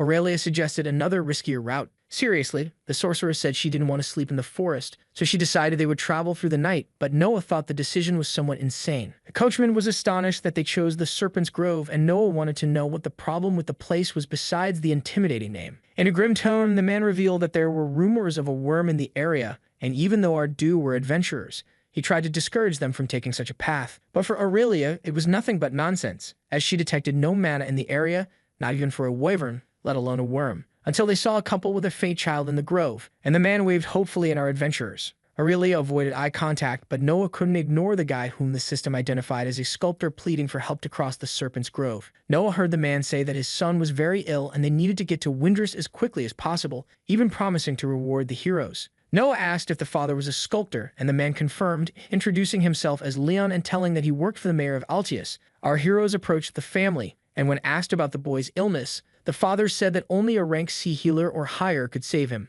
Noah crouched down in front of the boy to check and noticed that he was burning with fever. Then Aurelia, already imagining what was going through our protagonist's mind, called him to talk privately. They moved away and Noah asked why the witch only wanted to leave them behind. However, Aurelia replied that Leifar was closer and Noah retorted, as the boy needed a rank C healer. He suggested using healing through his blood, but Aurelia definitely refuted the possibility, reminding him of the consequences. Then the young man decided they would take the family to Windrest, and Liam thanked them immensely as the system updated the mission tab for our hero, considering it difficult with an unknown reward. The man informed his wife that they would continue their journey, but before Noah called them, and handed a tube with a red liquid to give to the boy. For following Aurelia's advice, our young man cut himself gently to not reveal Tony's properties, so in the little jar it stays relaxed without drawing attention. Shia, who was the mother, showed the medicine to the boy, warning they would help him with the fever. But the boy looked at the tube with disgust. Then Noah told him he would take his parents to the big city to heal him and the little medicine would make him feel better. Arios, the boy, hesitated for a moment but drank the wicked juice all at once. Then Aurelia, who was already on the horse's back, spoke dryly that they should leave soon, as the journey was long. The road through the forest continued with freshness, and Aurelia, who was carrying the woman with the child, said that the path would have an exit to the right, bringing them face to face with Windrest, and if they continued to travel through the night, they could arrive at dawn. Noah made no objections and continued to ride, taking the boy's father with him, and he commented that he did not know Altius mentioned earlier, but Leon explained that it was a city to the west, near the Lost Forest. Our protagonist wanted to know a bit more about the man's profession as a sculptor, who promptly took a teddy bear out of his bag and said it was his specialty. Noah was astonished by the doll dancing in the man's palm, while he explained that the mayor had hired him to make watchtowers for the city. Curious, our young man wanted to know how the teddy bear moved on its own, and Leon explained that it was a skill he had to command the sculptures. On the other side, Aurelia was talking to Shia that rank C healers were not very common, and therefore their services tended to be expensive. Then the woman told that they had sent letters to a group that had a rank C healer and decided to help them. Worried, Aurelia asked if the group was called Iron Fists, but the woman replied that it was something like the Just Light.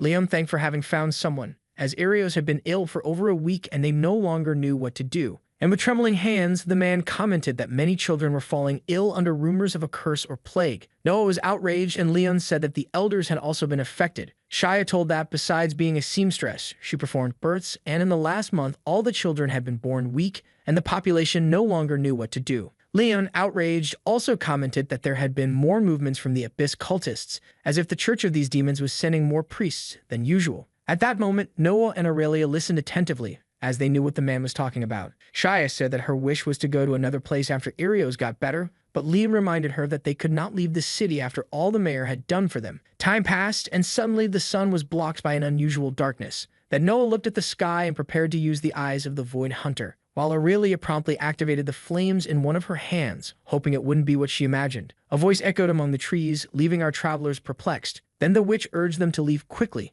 and so they rode with all the speed they could. But Noah, curious, looked back and saw a creature that the system recognized as a zombie bear. They continued to flee until the horses suddenly stopped. Noah asked if it was normal to darken like that, and Aurelia replied that something was wrong. She dismounted from the horse and looked up, apprehensive. Then she jumped to the high branches and shouted that they should leave immediately, while Noah, with the hunter's vision activated, seemed unable to believe what his eyes saw. Aurelia returned and commented that exactly what she feared was happening, and for that reason, she ordered them to leave the horses and continue on foot. The heroine slapped the horse's flank, which neighed, and the two took off running. Then the adventurers began to run as fast as they could down the road in the opposite direction. Amidst their long strides, Noah asked what was happening, and Aurelia replied that it was an eclipse. Noah looked at the sun, curious about the information, but received an elbow from his partner, who told the idiot not to do that. The protagonist wanted to know why, and Aurelia began to explain that when the suns and the moon aligned, day turned into night. In parallel to the heroes, the rabbit received his nickname of Killer under the face of the eclipse,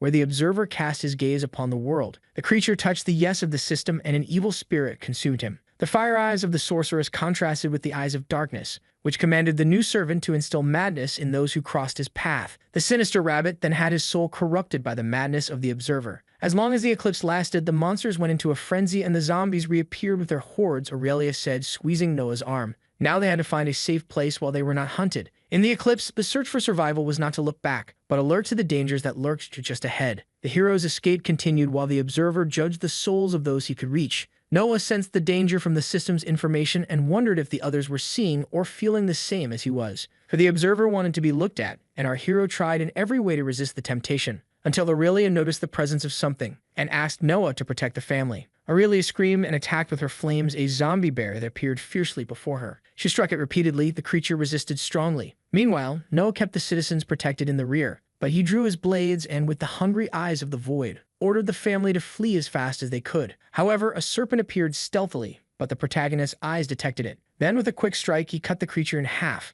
Aurelia continued her battle with the zombie beast, and Shia, who watched everything horrified behind Leon, did not notice a hand crawling in her direction. A zombie lunged at the woman and grabbed her leg with its cold, putrid fingers. Shia screamed for help, trying to free herself from the monster while still holding Arios in her lap. Then Noah approached and threw his dagger at the zombie, to then finish it off with ease. Noah supported Shia in his arms, but the woman ended up having her ankle affected by the monster. And our protagonist, realizing the severity of the injury, did not hesitate and cut the palm of his hand to save her from transformation. He placed Tony over the woman's wound and said he would heal her. Meanwhile, Leon showed that he was also good at fighting and made the teddy bear grow and fight against the zombie bear. Aisha felt the pain diminish and, supported by Noah, managed to return to the others. Aurelia and the teddy bear dealt with the big monster, but in the distance silhouettes were forming and the sorceress had a bad omen. They began to run from the zombies, and Aurelia, with unmatched acrobatic skill, jumped onto the back of the good bear. She held hands with Noah and the family, who also climbed onto the animal. They fled until Leon pointed to a place that could serve as refuge until the eclipse passed, and Aurelia shot her fiery blasts at the zombies and they rode towards the cave proposed by the sculptor. The dead burned with each blow, but suddenly one of them jumped on our heroes,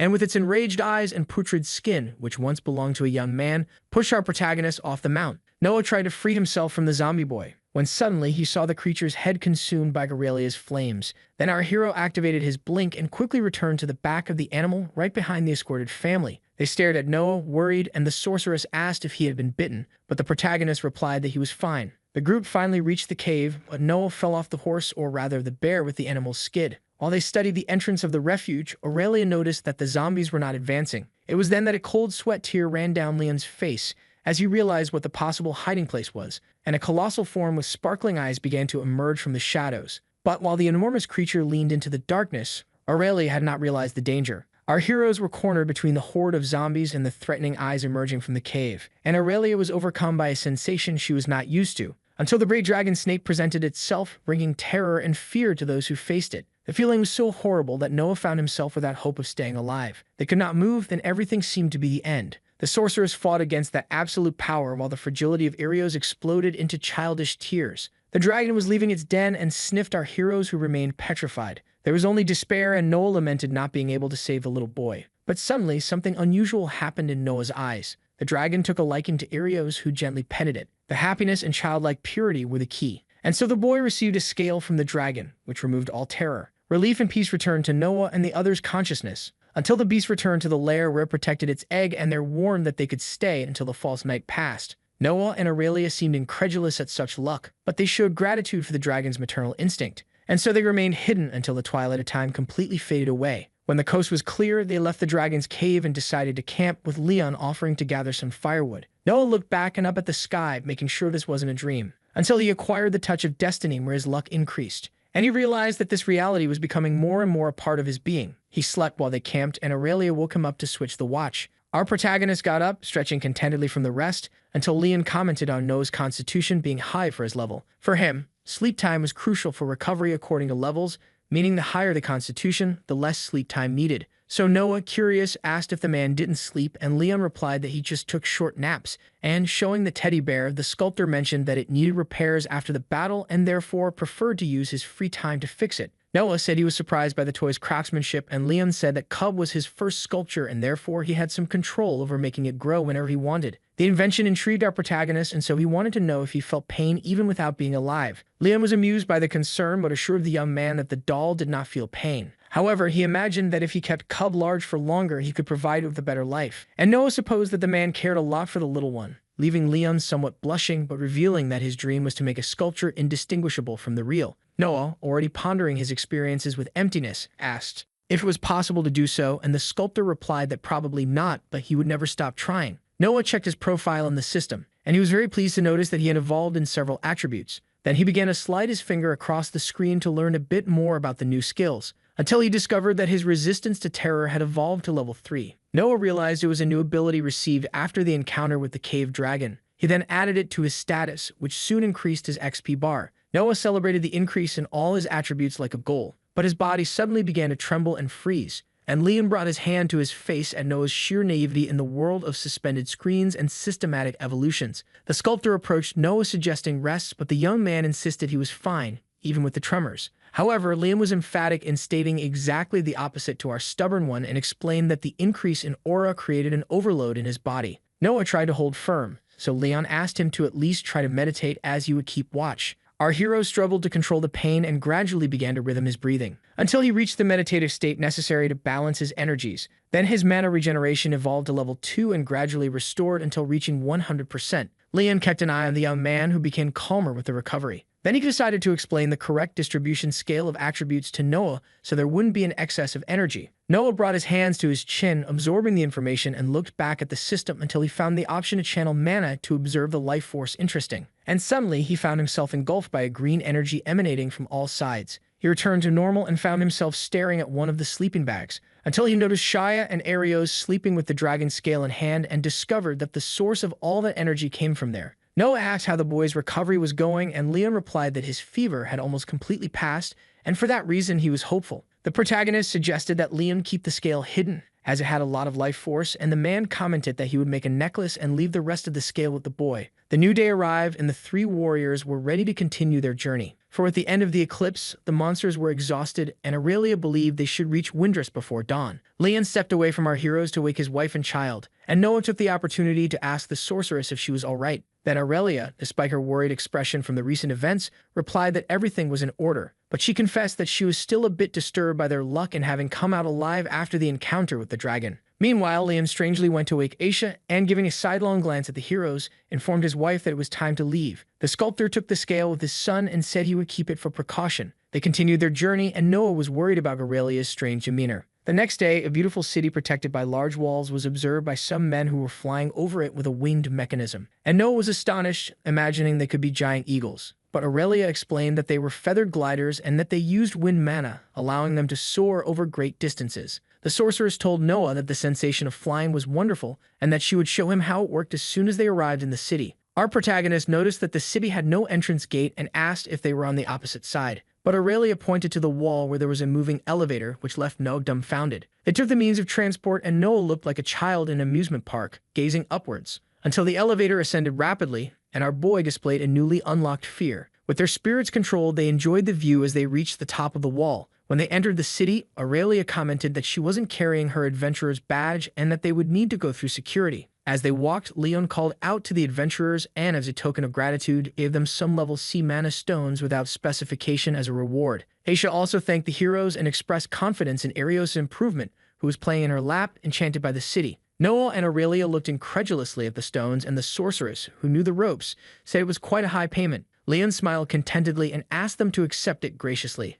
as he had no words to thank them for everything they had done. In front of the gates for inspection, Noah identified himself to the guard with his right hand over a stone. As soon as the rock glowed, the guard asked if Noah was a member of one of the three cults, and the boy replied that he was not. The guard, who was noting down the information, asked if our protagonist had a criminal record, and Noah denied it as well. Thus, he entered and found Aurelia disguised with a cloak, and the system updated the list of completed missions, distributing more rewards to Noah, who, without wasting time, went to check his profile, to Aurelia's dismay, with the boy who couldn't tear himself away from the screen of his phone, or rather the system. Noah received a tome that served as a dimensional pocket and judged it as a new inventory, but much better. The heroes stopped in front of a large balcony, and Noah showed himself eager for the official title of adventurer, making the sorceress proud of her pupil. Aurelia took him to try out the city's winged mechanism as promised, and when everything was ready for them to fly, the woman put a mask over her face that the system identified as a veil that altered even the voice of the wearer, making Noah find it quite frightening. But for Aurelia, it was better to stay that way and remain alive than to be found by her old group of traitors. They walked to the open part of the balcony while many people took relaxed flights. Noah stopped at the starting point, and his legs trembled at the height of the place. Then Aurelia said she would go first and asked the boy to follow her when he felt safe. But Noah said nothing and stood frozen, swallowing saliva behind his nervous smile. Aurelia prepared herself and launched herself with the mastery of a bird of prey, which left our hero speechless and confident to make his debut jump. Then the wings extended, leaving him somewhat stunned, but with confidence he took a few more steps forward. And thus he jumped, feeling the wind brush against his face continuously. but the people who saw him jump looked curiously at the boy's posture, and he himself thought that something was not quite right. However, he remembered that the guy on the platform said the wings worked on their own through the air mana stone and were connected to the mechanism in his body. Thus, he found the stability needed to enjoy the ride. Aurelia, watching the boy enjoy the flight, said she missed that experience, but it was time to hurry to the guild's headquarters. Then Noah leaned forward and overtook the sorceress, betting that the last to arrive would pay for dinner. Noah was flying, spinning like it was the happiest moment of his life, until suddenly he collided with another glider, and he realized that both Aurelia and other adventurers had also joined the race, so he used his blink ability to cover longer distances. But the wing of his mechanism snapped, breaking at the upper shaft. Noah felt, cursing his last generation upon seeing he was barreling towards a vegetable garden. He activated his blink ability again to soften the fall, but the damage to the little garden was already done. At least he managed to get out alive. After the fun, our heroes went to register at the guild, and in front of the door they heard a scream coming from inside. Suddenly, a body was thrown out, and if it weren't for the blink, Noah would have become a bowling pin. Aurelia only had time to turn her head to see the man kiss the mat with gusto, and suddenly, a bipedal lizard type, all about CrossFit, appeared, telling the thug, "Get out of here." Aurelia put her hand to her face, hopelessly remembering that the brute was the master of the local guild. The giant lizard then approached the heroes, asking what they were doing there, and Noah immediately explained that Aurelia had brought him to register as an adventurer, prompting the woman to reveal her identity. The big guy then called out a certain Nay with his deafening voice to announce that there was a newbie in the area. Then, totally contrasting with the brute, a cute girl appeared to welcome our adventurers. Noah confirmed by looking down as the girl barely reached his waist. Then she smiled and invited our protagonist to enter the guild headquarters. Noah followed the little legs but was startled when he saw a bunch of big guys sprawled on the floor of the main hall. The girl asked our young man not to worry, as it was training day with the leader, so they only had 5 minutes of sparring without losing friendship, and she reinforced that the members were not dead, just too tired to get up. Noah didn't really enjoy the joke, but he approached the counter where Lil Nay asked if he was familiar with the registration process. Our protagonist shook his head negatively and wondered if the girl wasn't too young for the job, but she, being half celestial, was much older than the curious one. Aurelia interrupted the registration to ask if she could get another adventurer's plate on site, as she had lost hers in the last campaign with the Iron Fists. The receptionist then asked for a moment to confirm. She approached a bookshelf and confirmed that for a reissue of the plate, a payment of 12 level F mana stones would be necessary. Aurelia made the payment and received her new adventurer's plate. Then they wanted to know if the sorceress needed anything else, and our heroine said she was giving the green light to make Noah an adventurer, and since he was new in Arander,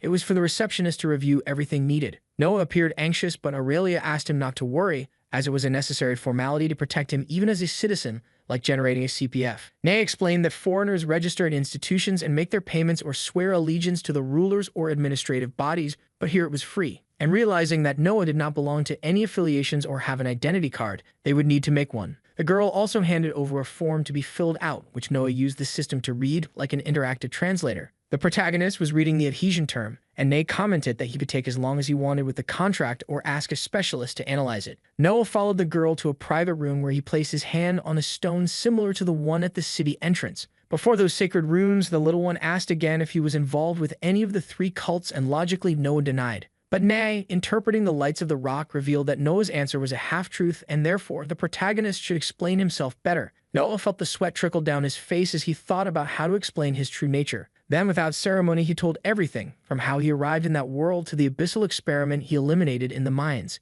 With wide, curious eyes, the receptionist cleared her throat and said, "Next question, my young man." Aurelia, attentive, saw Noah respond that he felt neutral when asked if he was a friend or enemy of the people of Arander, but that he was always willing to help. Nay gave Noah a list of paths to check if he was aligned with the bad things. But our prota, despite having all of his paths based on emptiness, did not belong to any of that sinister list. The little one looked at the shining rock and informed that they were almost at the end of the tests, but something left her expression worried. However, she was interrupted by the bell ringing, and the boss entered, apologizing for the interruption, but he couldn't help but overhear the conversation that was going on. And Noah looked intrigued at the imposing lizard, who said in his guttural voice, "You are a foreigner. Did I hear that right?" Almost choked up, Noah confirmed, wondering if he would be the next to fly out the door. But the Draconian commented that Noah was the third he had met and thus extended his hand, introducing himself as Razor Draken. Our hero, almost melting, shook the leader's hand, who suggested a combat evaluation. Without further ado, Razor lifted Noah onto his shoulders and took him for a fun ride. Noah tried to call for help from the little one as the heavy steps of the big lizard gradually distanced themselves.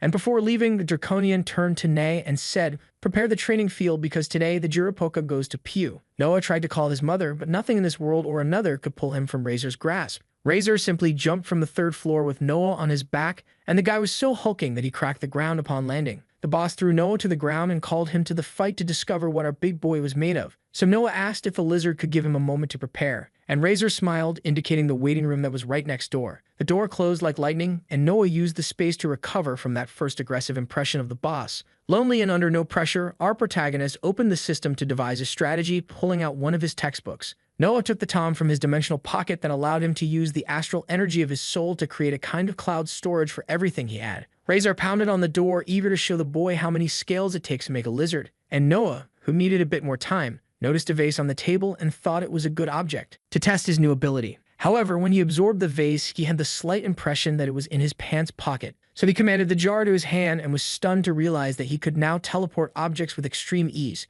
But he didn't even have time to celebrate as Razor burst through the door, asking if the rookie was ready. Noah replied that he was, and the Draconian leader asked him to show his fighting skills. There was a brief silence as Noah assessed Razor from a distance. Then the leader said that if Noah landed a hit on him, he could move on to the next house. No, wait, that's another story. Noah scratched his head, as the task didn't seem that difficult, and the convinced crowd encouraged our hero to see him take some good hits while Aurelia remained silent next to a girl with glasses who was taking notes. Razor's eyes were intimidating, and he crossed his arms, waiting for the boy's moves. And suddenly, the aura of the cocky lizard surged by over 1,000,000 points. Aurelia saw Razor order Remy, the girl with glasses beside him, to be the referee of the match, and so she did, nodding her head. Noah and Razor faced each other in front of the spectators, and Remy, with her hand extended, created tension to officialize the fight. Until she said, "Fight." Noah ran like an arrow and drew his blades to leap at the Draco. Then he activated his blink ability and attacked Razor, who remained still. But the Draconian was experienced, and noticing that Noah was behind him,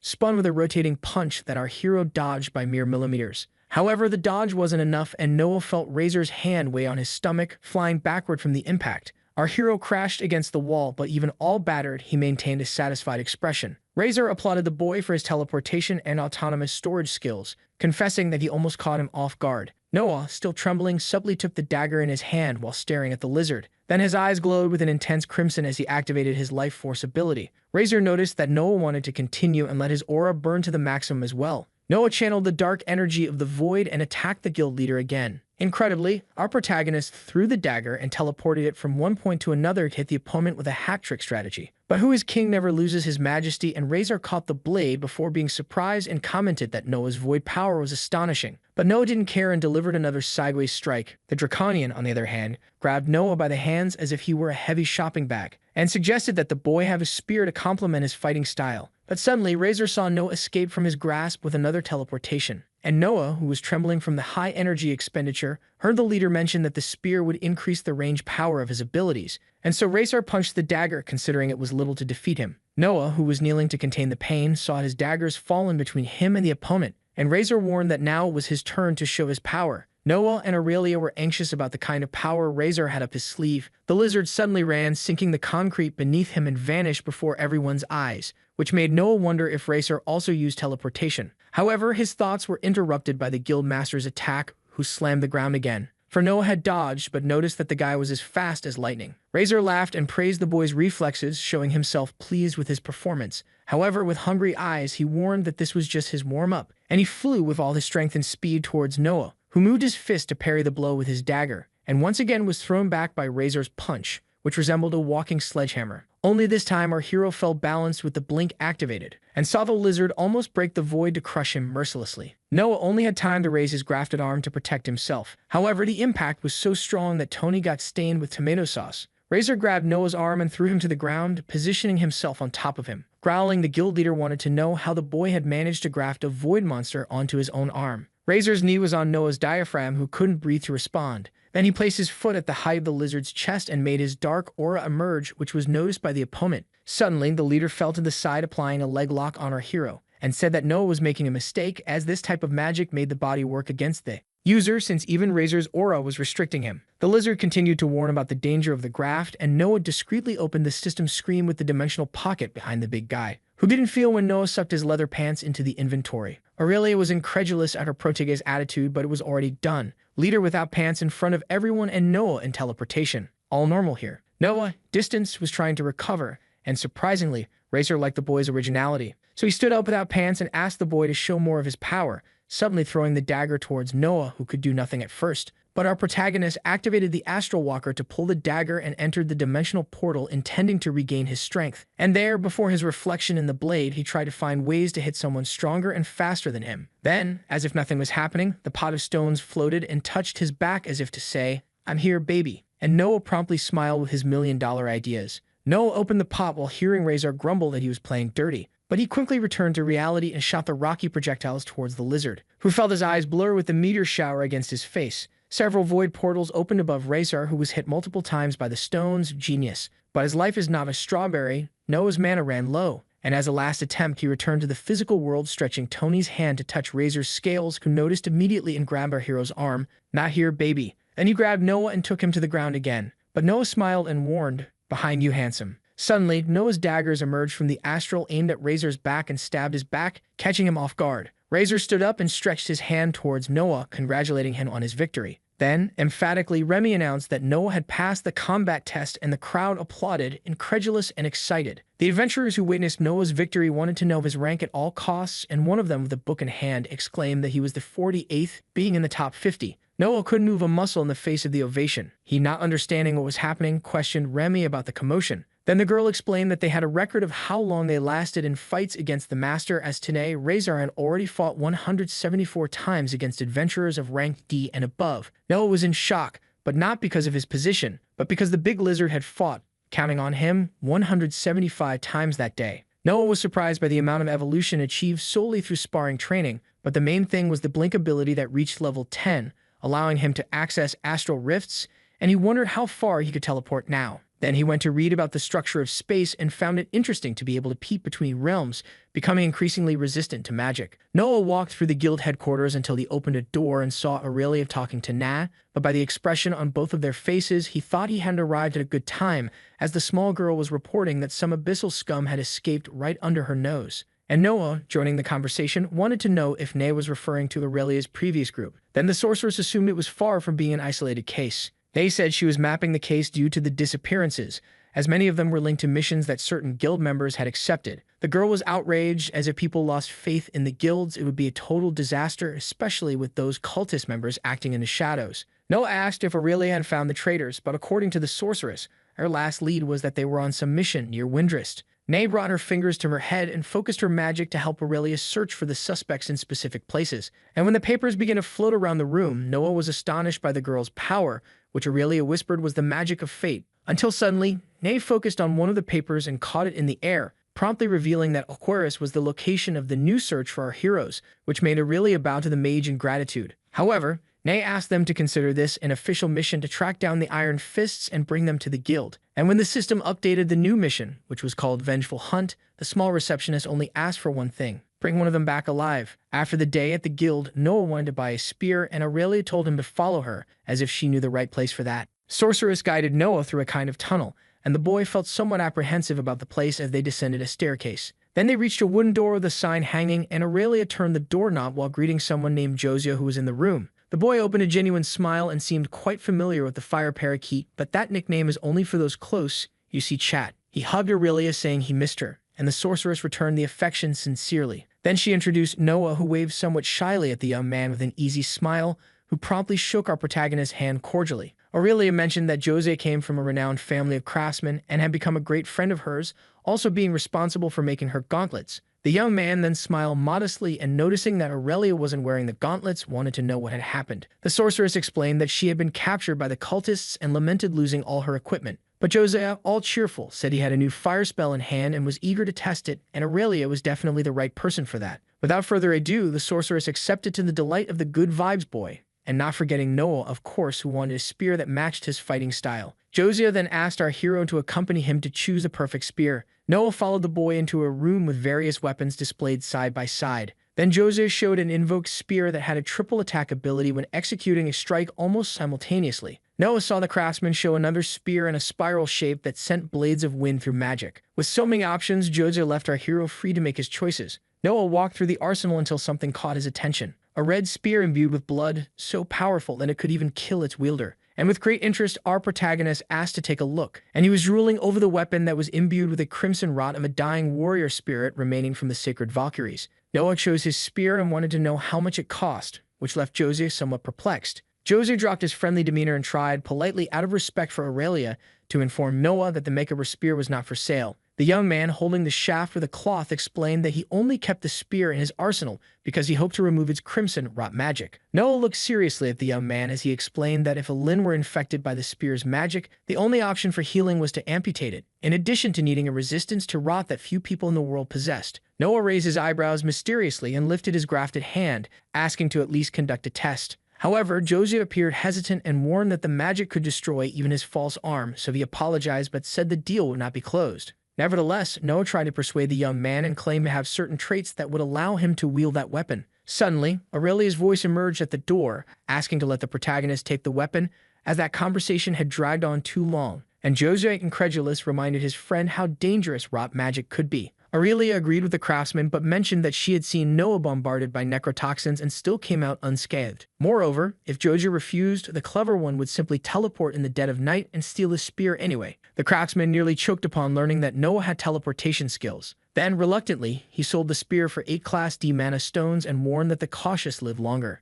Noah tried to haggle for 5 stones, and Joji ended up conceding with a sour expression. Leaving with his new toy, Noah asked if the craftsman had the tome for proficiency in spears, and the young man replied that he would sell it for 2 more mana stones. And so he handed the tome to Noah, who also received a new outfit as a bonus. Aurelia just watched the boys make their deals, and Noah, not wasting any time, quickly acquired the necessary information in the system about handling the weapon and its qualities. Jose commented that Noah had chosen a difficult weapon to wield, and that if our hero wanted to return it, he wouldn't do so for the same price. Supply and demand, you know. Noah donned the coat that made him look like a power metal vocalist and thus said goodbye alongside Aurelia to the nice craftsman. Our protagonist wanted to test the spear as soon as possible, but Aurelia, like a mother vetoing her child's new toy, only allowed him to use the weapon after dinner. And Noah, full of sulk, questioned why he couldn't have fun. But he became interested when Aurelia suggested they check out the astral rift of the castle. Noticing the young man's curiosity, the sorceress said that the castle was built over a rift that led to the astral plane of winds, and Noah liked the idea.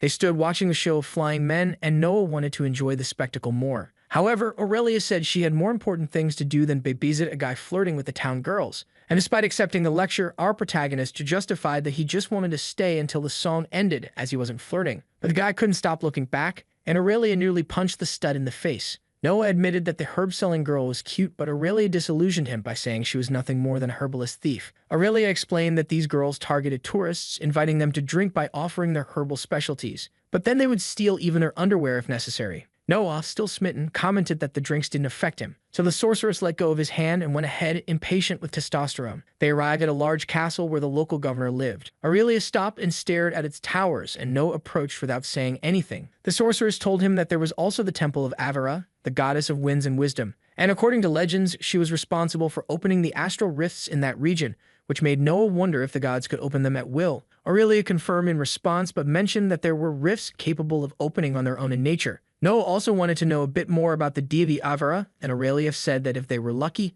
they would find her in the temple. And to ensure that nothing would go out of control, she advised Noah to show respect if the goddess appeared. So to defend himself, Noah replied that he wasn't 4 years old. However, for Aurelia, 4 years was a mature age for someone throwing a tantrum over a spear. Noah felt that in his heart, but Aurelia enjoyed having managed to tease him this time, until our protagonist saw a kind of fairy spinning and dancing before his eyes. Then Aurelia commented that these fluffy creatures were air elementals, very common around those parts like fireflies in a dark place. Noah wanted to know if they wandered around all the time, and the sorceress explained that this was the temple of the goddess of air, so they flew freely. Our hero tried to socialize with one of the little beings, but got bitten on the finger with gusto. The little creature then flew away and complained that Noah smelled of emptiness. Aurelia looked back, reprimanding the young man, but he explained that he tried to be nice and the fairy simply attacked him because he stank. The sorceress almost spat from laughing, and she said she couldn't disagree with the elemental, although she herself would never have the courage to say that so openly to the Lord of Astral Hygiene. They entered the temple, and Noah came across the image of Avera and her familiar deity named Vedi, while a vortex of energy swirled beneath his feet.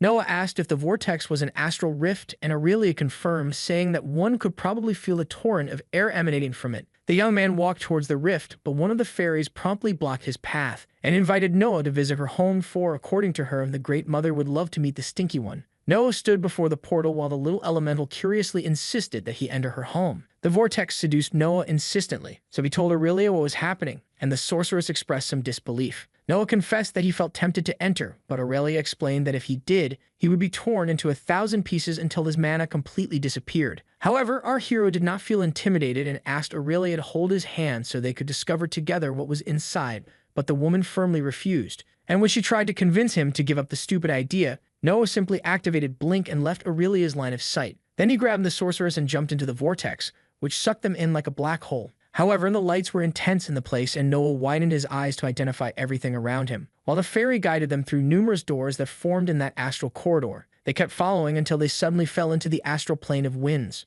Aurelia, indignant, asked what the crazy guy thought he was doing. But suddenly, they heard a soft voice wishing them welcome, and a magnificent and imposing woman sitting on her throne remarked that it had been a long time since she had received interesting visitors. She stared at our heroes with glamour and curiosity, while Aurelia couldn't believe what she saw before her eyes. But Noah was more interested in knowing what ability the beautiful woman used to enhance her impeccable lip filling. However, the goddess smiled at Noah's audacity to try to identify her through her astral system. Curious, he asked how she knew him, and Aurelia quickly spun to our protagonist to ask for good manners with the deity. But the goddess didn't seem to care and solemnly informed that she knew many things, for she was the goddess of wisdom. Then she took a chick sip of champagne to moisten her royal throat. Noah suddenly felt a jolt in his neck, and Aurelia, forcing him to bow, apologized to Avera for the insolence, as they had no intention of bothering her, and explained that the idiot beside her had no business following the elementals into the portal. But Avera said she was having fun and mentioned that she kept the portal open for the elementals to pass freely and did not expect anyone to enter. The fairy suddenly whispered in the goddess's ear, and Avera announced that the little being found Noah a very interesting person, but Aurelia interjected to assert that, in fact, the protagonist was just a fool. The sorceress emphasized that the hero's parents should have let him fall as a child to think it would be cool to just jump into an astral rift out of nowhere. The goddess then rose certainly and told Aurelia to relax, for she did not consider Noah's entry through the portal a mistake. For destiny is a capricious thing, and in any case it would have dragged him, at least what he carries with him. Avera sensed that Noah smelled of emptiness and snapped her fingers to give the young man a light bath. The protagonist then suddenly felt as if he were inside an astral car wash, and found it strange that after everything, he was still dry. Avera elegantly descended the steps of her throne and said she cleaned the dirt that Noah had collected in Arander, especially the little parasite of emptiness he had created. Then she floated close to the young man and simply opened the system screen to remove the Kremunhouse spear he had bought from Josiah. Avera commented that the weapon belonged to a member of the Scarlet Valkyries that was once led by Relina. She examined the spear and said that now she could see its contamination, but revealed that even that rot could become a blessing if used correctly. Avera revealed that Noah had received the touch of Relina on his destiny and asked if he was aware of it and if she had returned after the incident. But the protagonist had no idea who the goddess was talking about or even that the spear had anything to do with her. Then Aurelia explained that Relina was an ancient goddess of war who led the valuable order of the Valkyries. Avera said that the spear was one of her weapons and that Noah needed to find the goddess, as he was marked in his destiny. Then suddenly, our protagonist had a lapse of memory, and from his subconscious he awakened the vision of the goddess trying to save him. But despite his efforts, he was confused. Avera looked at Noah and smiled. She placed a spear in Noah's hand with hope for the goddess's return, and said that the mark on the young man's destiny would guide him if he followed her guidance. Lady Avera asked that if Noah found Relina, he should deliver the message that she was still waiting for her promise. Then Aurelia asked for permission to ask a question, which was promptly granted by the goddess. The sorceress wanted to know if she had information about the abyssal cultists infiltrated in the guild as innocent people were dying. But the goddess, despite all her knowledge, could not help them with these matters, even if she wanted to very much. Avera explained that the void protected all who were under its shadow, and therefore could not perceive their steps. Aurelia thanked her, though saddened by the situation, but the goddess said that in one specific thing she could help them. Thus, Avera made her extensive library available for the studies of our heroes and confessed that she collected many objects, even having a rock album, and she would let them use it if the duo had or knew of something that the goddess of wisdom was unaware of. The two were thoughtful for a while, and Noah remembered something but out of caution preferred not to say it out loud. Then he whispered in Avera's ear, who was taken aback by the gossip. Aurelia watched everything with her blank expression, but Noah assured the goddess with familiarity that the guy from the exclusive subject was still considered a legend. Avera granted the heroes access but asked that they not disturb Vedi,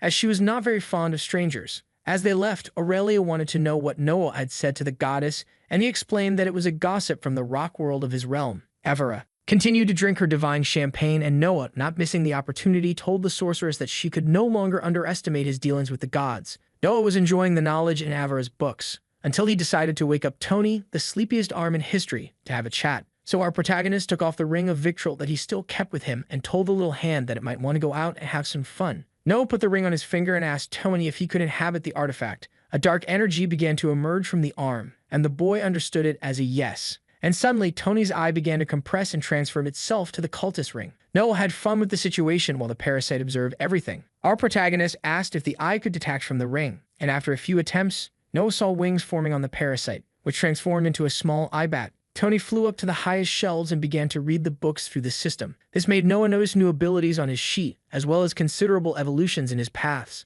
Noah started to put the books away, and one of the fairies approached to say that the mother goddess liked the stinky one. Then, quite excited, the elemental wanted to show something to our hero and flew off for him to follow. Noah noticed that the fairy invited him to another astral rift, so he moved his lips in curiosity and thus crossed the barrier. On the other side, the little air creature continued to guide him through a kind of garden with a fountain. And Noah showed himself surprised by the objects sculpted in flowers where the water flowed calmly. Several elementals flew alongside Noah until they began to dive into the fountain, and the protagonist discovered that there was another world hidden beneath the surface of the water. Noah thought about submerging his grafted hand, but a voice behind him suggested that he not do that. He turned around, and a kind of giant pigeon asked who the mortal was that tired its beauty. Noah then explained that he was in the library and decided to take a stroll through an astral rift and presumed that the bird was Vedi. The dove seemed a bit irritated that Avera kept pulling mortals into her world. She stared at Noah and wondered why the goddess chose someone who smelled so much of emptiness and decay this time. But Vedi herself answered upon realizing that Noah was bound to some fate, and thus it was not Avera's fault that the stinky human was present.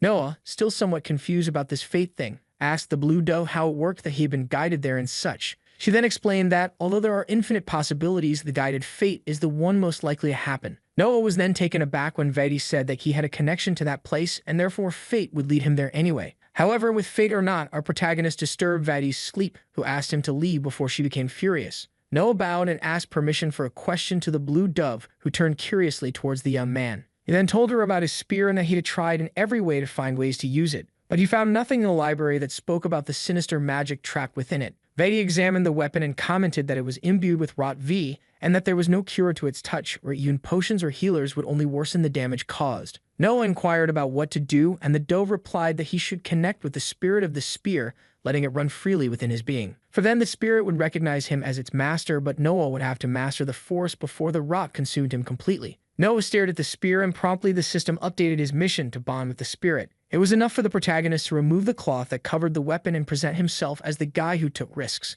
Vadi thought it was foolish of the young man, but she was willing to watch the spectacle until the end, which, regardless of the outcome, would be etched in her mind. Noah looked at the dove and said, "Watch and you will see." Then he inflicted himself with the rot, which was soon flagged by the system, but curiously his and Tony's abilities resisted all types of diseases manifested by the spear. And suddenly it happened. The red screen asked if Noah would like to create the bond. Noah touched yes and suddenly was transported to a rift or part of the weapon's consciousness where various bodies and skeletons were piled over a river of blood. With the silhouette of a man watching him in the background, Noah then asked in shock what kind of place that was. He stared at the silhouette and asked who he was, but for a few seconds he received no answers. So the video ends here. If you don't want to miss the next part, activate the notification bell, and see you next time on Tob's channel.